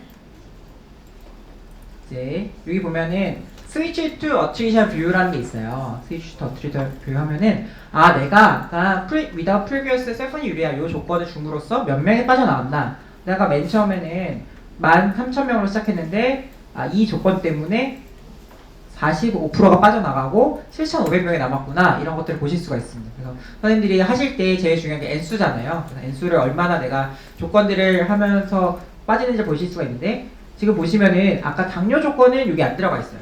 그러니까 우리가 왜 논문 보면 맨 처음에 플로우 차트 만들 때 처음 시작하는 부분 있잖아요. 여기서 첫 몇 명이었고 조건들로 빠진다 이렇게 할 때 저는 여기까지는 내가 그 플로우 차트에 있을 필요가 없다고 생각한 거예요.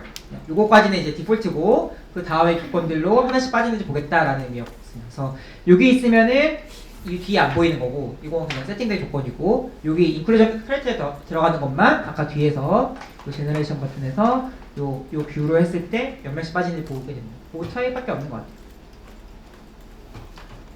자, 이제 하나 만들었는데 저희가 4개를 더 만들어야 돼요. 3개구나. 우리한테 시간은 20분밖에 없습니다. 어떻게 할 것이냐.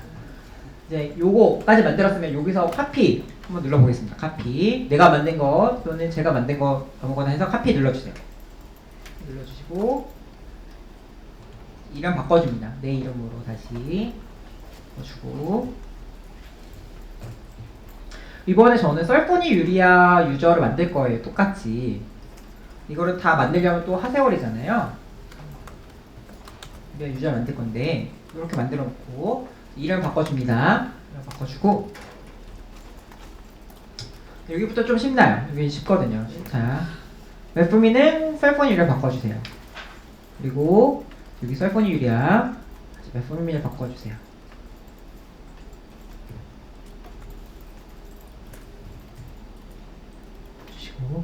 여기 웹프민 썰포니 유리아로 바꿔주시고 여기 썰포니 유리아 웹프민을 바꿔주세요.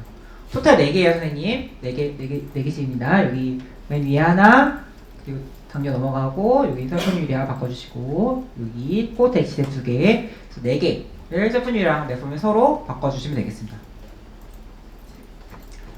그리고 저장해 주시면 돼요.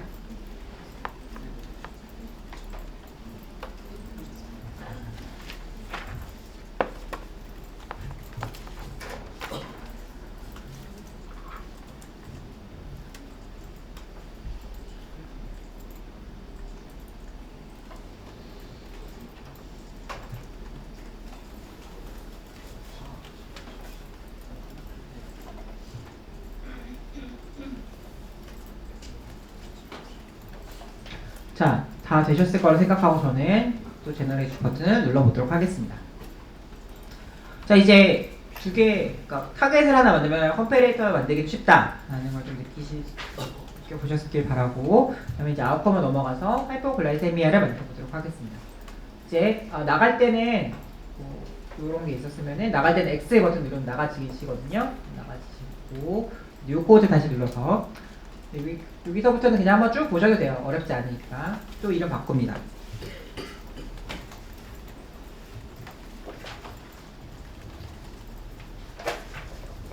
저는 이제 저혈당 이벤트에 대해서 코호트를 만들어 볼 건데 늘 그렇듯이 컨셉셋을 만들어야 됩니다. 컨셉셋 만드실 때 뉴 컨셉셋 눌러주시고 하이퍼글라이세미아 여기서 조금 속도 내볼게요.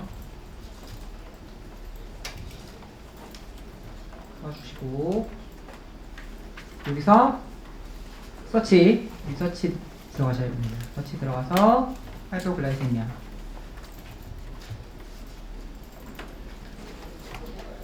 보시면서 DRC 기준으로 정렬했을 때 보면은 이 약에 대한 그 보캐블러리가 하이포글라이세미아를 일으키는 인디케이션에 대한 약들이 다 그러니까 하이포글라이세미아에 대한 인디케이션이나 컨트롤 인디케이션이 있는 약들까지 다 이렇게 들어가게 돼 있어요. 그래서 내가 하이포글라이세미아 써 있어도 도메인이 컨디션이 맞는지 꼭 다 확인해 보셔야 됩니다. 그래서 요거 하이포글라이세미아 요거 주시고 하이퍼글라이셈 넘어가서 디센서 눌러봅니다. 그리고 7개쯤 떨어지는데 뭐가 있는지 확인해보고 나는 뭐 네오네이터 이런 거 빼고 싶어 그러면은 네오네이터의 하이퍼글라이셈이야 빼야겠죠. 난 얘네 뺄 거야. 빼질 수 있고 그리고 include 소스 코드 한번 확인해 보시고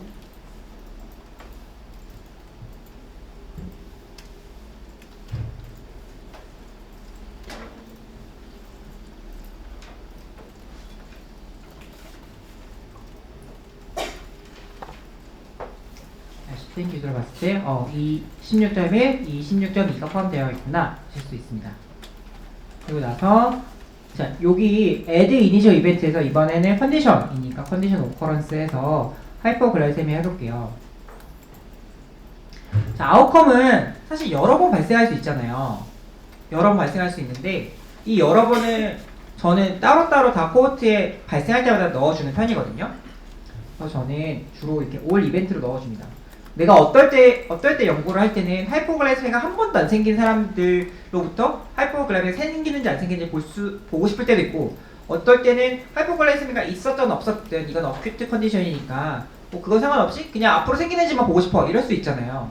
만약에 내가 얼리스트 이벤트를 해버리면은 하이퍼글라이셈이가 처음 생겼을 때 딱 한 번 들어오니까 두 번째 나중에 뭐 이 약을 어떤 인덱스 이벤트가 시작한 다음에 또 생기는 거는 잡힐 수가 없거든요. 그래서 저 같은 경우는 주로 올 이벤트를 많이 하는 편인데 근데 이게 진짜 무슨 뭐 일주일마다 한 번씩 생긴다 이러면 좀 오버코딩일 가능성도 있고 뭐 하루에 한 번씩 계속 생긴다 하이퍼글라이셈이 조금 오버코딩이 아닌가 이렇게 그런 게 좀 의심이 된다 뭐 이런 생각이 드시면 그런 것들은 좀 정리해 볼 수가 있는데 저는 이렇게 할 거고 이렇게 한번 해볼게요. 올 이벤트를 해서 저장한 다음에 제너레이션 버튼 눌러보겠습니다.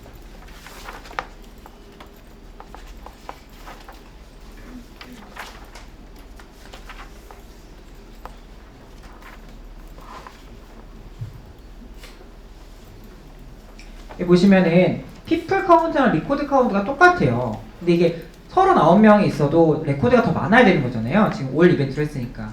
왜 이런 일이 생기냐. 여기서부터 어려운 얘기라서 이해하시기 어려울 수 있는데 제가 코호트는 시작이 있으면 꼭 끝이 있어야 된다고 했어요. 끝을 저희가 안 정했잖아요. 끝을 안 정하면은 끝은 그냥 마지막 컨티뉴어스 옵저베이션 마지막 이 사람이 언제 시작이 됐든 이 마지막이 잡힙니다. 그럼 이게 겹치잖아요. 코호트들이. 코호트들이 겹치는 거는 인정하지 않습니다. 그러니까 한 사람이 스타트와 엔드는 늘 개별적으로 코호트 안에 존재해야 돼요. 그래서 여기 보시면 콜랩스가 있는데 이 콜랩스를 시켜버리거든요. 코호트의 그 날짜들이 겹치면 기간이 이렇게 코호트가 만들어져 있으면 한 사람이 이것들을 다 한꺼번에 하나로 콜랩스 시켜버립니다. 처음과 끝으로.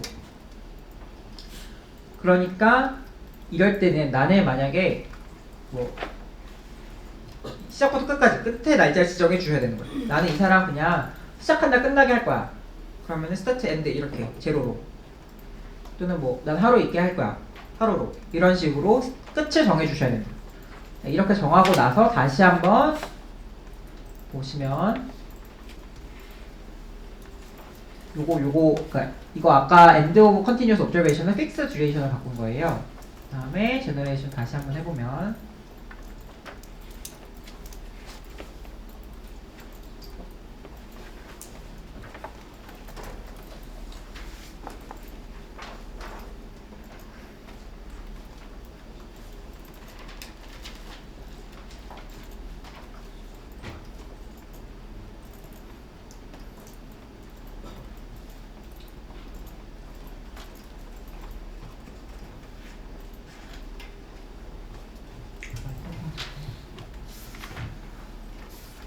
컴퓨터로 보게 되는데 계속 모니터로 보면서 여기 꺾이고 있습니다.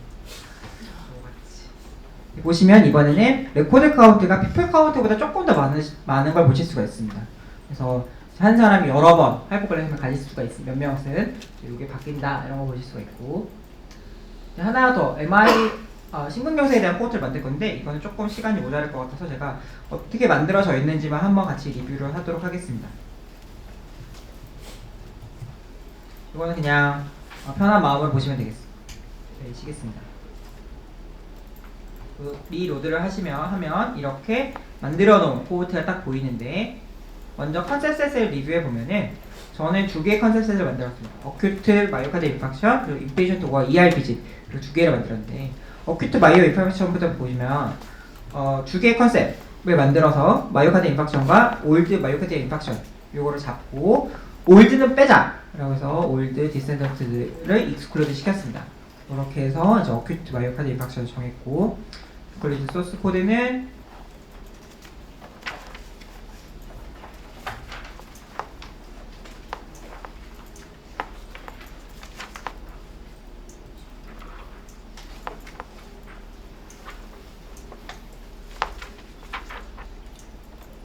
이게 좀 여기가 제일 오래 걸리더라고요. 왼쪽 허리가.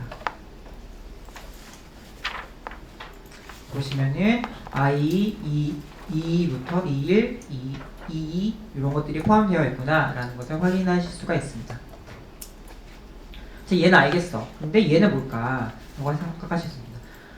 비집이라는 건 방문인데, 이 방문이 2번이었냐 외래였냐, 2번에서 외래랑 같이 섞인 거냐, 이런 것들을 그냥 뭐 우리가 I, 이런 식으로 하는 게 아니라 다 아이디를 부여해가지고 이 아이디별로 분류를 하고 있습니다.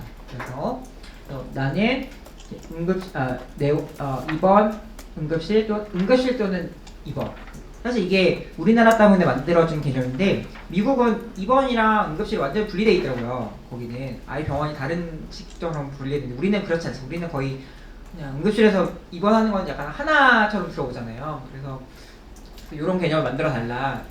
우리는 이런 식으로 가니까. 그래서 너네가 생각하듯이 얘네는 이머전시 룸이 정말 응급실에서 다 끝난 거예요. 근데 우리나라는 사실 응급실로 와서 바로 입원을 해도 그거 그냥 응급실이 내원으로 생각하니까 이렇게 그냥 하나 만들어 달라고 해서 한 거고, 이거 같은 경우에 보시면은 어큐트 마이오카드 인팍션이 발생했는데 올 이벤트로 잡았고, 이 중에서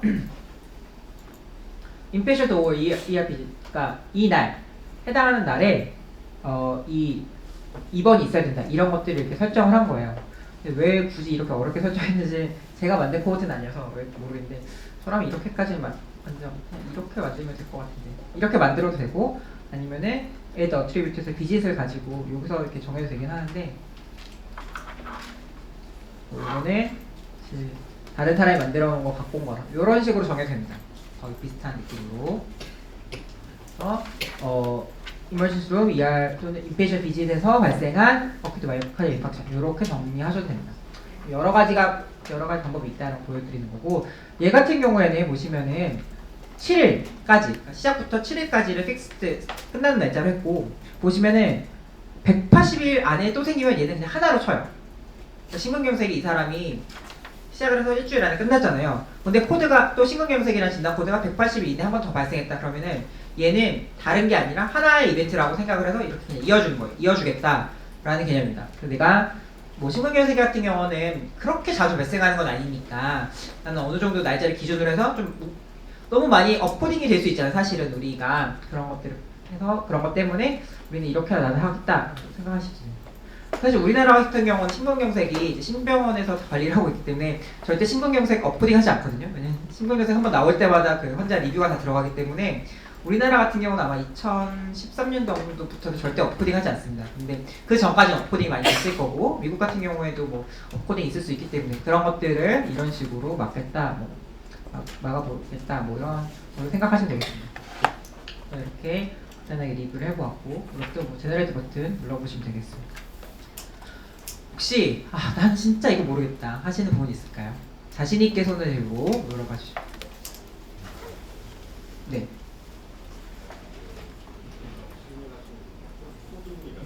네네. 네. 의사들이 이제 이전에 이 사람이 심근경색을 한번 왔으면 사실 그냥 그 진단명을 있던 진단명을 쭉 넣는 경우도 있고, 아니면은 특히 미국 같은 경우는 보험 받는 게 또 우리나라보다도 더 까다롭기 때문에 보험 그 수가를 받으려고 이렇게 이것까지는 아닌데 좀 진단명을 넣는 경우도 있고, 그러니까 없는데 사실은 이번에 생긴 심근경색이 아니고 이번에는 심근경색으로 온 게 아님에도 불구하고 심근경색 코드를 이제 우리가 진단명에 넣는다던가 이런 것들 제가 그냥 업코딩으로 말을 했습니다.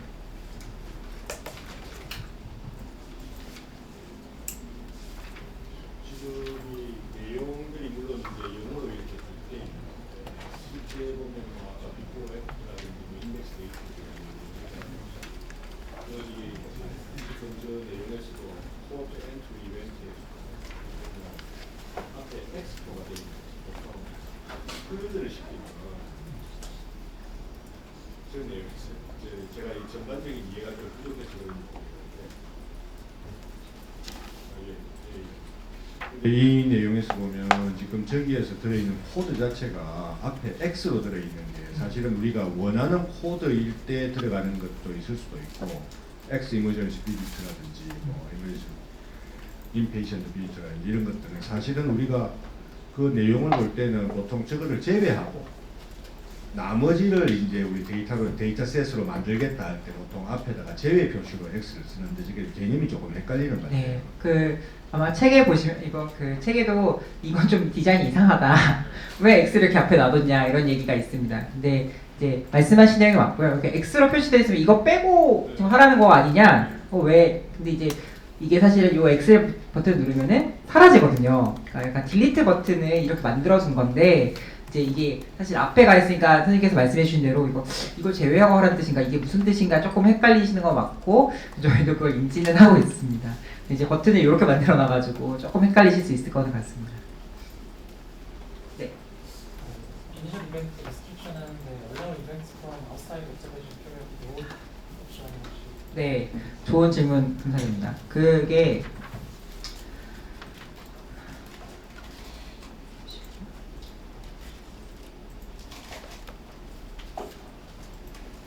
지금 질문해 주신 게 얘가 뭐냐라고 말씀해 주신 거잖아요.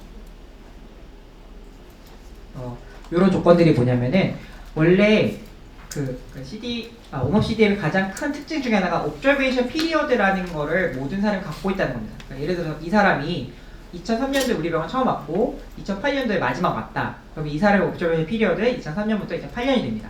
그러니까 그 바깥에는 이 사람이 관찰되지 않았다는 뜻이에요. 사실 병원 데이터 안에 그냥 시작과 끝을 잡으면 되지만 우리나라 공단 데이터 같은 경우에는 이 사람이 자격이 상실되어서 공단 데이터에 더 이상 들어오지 않을 때가 있습니다. 이 사람은 사실 그때는 우리가 코호트를 끝내줘야 되거든요. 이 사람이 2003년도부터 2006년도까지 돈을 내다가 2007년도에 갑자기 이민을 가면서 만약에 옵저베이션이 끊겼다. 그러다 2009년도에 다시 들어왔어요. 공단에. 그러면은 2006년도도 2007년도 사실 이 사람 관찰되지 않았고 이 사람이 이 안에 뭐 하이포글라이드 저혈당이 생겼든 심근경이 생겼든 그거는 있어도 우리가 관찰할 수 없는 거니까 그런 개념에서 이 사람 같은 경우는 두 개의 옵저베이션 피리어드를 갖게 됩니다. 2004년에서 2007년, 2009년에서 2013년 이런 식으로 두 개의 옵저베이션 피리어드를 갖게 되는데 이 모든 조건은 하나의 옵저베이션 피리어드, 이 인덱스 데이터가 잡아준 하나의 옵저베이션 피리어드에 대해서 그 안에서만 그 조건들을 보게 됩니다. 그래서 예를 들어서 나는 이 사람이 뭐 어떤 마이오카르디얼 인파크션이 이전에 없었어야 되는데 뭐 그런 조건을 잡을 때 이 사람이 2009년도 요 시점으로 인덱스가 잡히면은 2007년도 건 안 보는 거예요. 왜냐면 내 옵저베이션 같은 옵저베이션 피리어드 없으니까 옛날 옵저베이션 피리어드 있는 거니까 아니야 나는 그러면 안 돼. 이거는 배제 조건에 꼭 나는 아웃 오브 옵저베이션 피리어드에도 있어야 돼. 이럴 경우에는 이렇게 잡아주시면 됩니다. 그래서 그것 때문에 좀 헷갈리는데 네 좋은 질문이고 굉장히 네, 많이 쓰게 되실 이제 그 조건 중 하나입니다. 이게 사실은 이제 예전에 없다가 생긴 이 기능이 만들어진 한 2, 3개월밖에 안 돼가지고 아직 많은 사람들이 쓰진 않고 있는데 네, 모두 많이 쓰실 것 같습니다.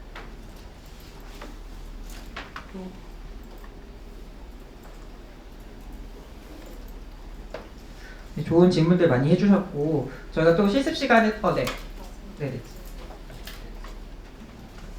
컨디션 에러랑 컨디션 어커런스의 차이점이 어떻게 되는지 한번 더 말씀해 주세요. 네, 그것도 좋은 질문이십니다. 왜 좋은 질문을 하냐면 많은 사람들이 궁금해하고 지금 좀 저희가 해결하지 못했던 부분들이거든요. 보면 여기 드럭 에라랑 드럭 익스포저 이것들은 굉장히 명확하게 구분이 되어 있고 많이 쓰고 있습니다. 근데 컨디션 에라 얘는 조금 애물단지인 게 사실 우리가 진단명이 끝날 때 종결을 잘 안 넣으시잖아요. 선생님들께서 뭐 예를 들어 저혈당이 좋아졌어요. 저혈당 종결 안 넣으시잖아요. 저혈당 시작할 때는 저혈당이 이때라고 쓰시지만 끝났다고 해서 종결하진 않으시잖아요. 에라의 원래 목적은 이 진단이 시작할 때부터 끝날 때까지입니다. 근데 어느 DB에도 지금 끝나는 시점이 없는 거예요. 사실 얘는 있긴 하지만은 조금 쓰지는 약간 유용성은 없는 테이블이어서 그냥 뭐 이런 게 있구나. 근데 뭐 의사들이 앞으로 이제 종결 데이터를 넣어주면 앞으로 쓸 수도 있겠구나 이 정도로만 생각해 주시면 되겠습니다. 그래서 저는 잘 쓰지 않습니다. 네, 저희가 네. 인덱스 스타트 데이트 같은 경우는 좀 감이 오는데 인덱스 엔드 데이트라는 다음에 인덱스 엔드 데이트라는 다음에 그 포트 엑시 데이트와의 차이가 혹시 네. 근데 이제 좋은 질문이신데 이제 이게 다 에라랑 관련이 있습니다. 그래서 내가 인덱스 이벤트잖아 이게. 이 인덱스 이벤트를 정하면은 예를 들어 나는 어떤 약물을 가지고 인덱스 이벤트를 정했다고 하면은 이 에라가 시작되는 시점이 인덱스 스타트가 되고 이 에라가 끝나는 시점이 인덱스 엔드가 됩니다. 그렇게 정할 수 있는데 이게 너무 헷갈리고 조금 잘못을 실수하기가 쉽기 때문에 저는 웬만하면 쓰지 않습니다. 그러니까 지금 보시면은 요 밑에 조건들 보시면은 days before, after, 인덱스 스타트가 있고 또 내가 맘만 먹으면 인덱스 엔드를 이렇게 넣을 수도 있는데 요 인덱스 엔드는 가급적 쓰지 않는 게 좀 저 같은 경우 잘 안 씁니다. 뭐 쓰실 수도 있겠지만 전 써본 적이 없어서. 네, 그러면 저희가 이제 신나는 점심 시간이 왔기 때문에 점심을 드시고 오후에 또 이제 만드신 코호트로 어떤 것들을 볼 수 있느냐, 이제 내가 이 환자들 과거력을 정리해서 표로 보여준다던가 아니면 이 환자들 패스웨이를 보여준다던가 다양한 걸 보실 수 있는데 어떻게 활용해서 좀 재밌는 걸 보실 수 있는지 또 오후에 말씀드리도록 하겠습니다. 감사합니다.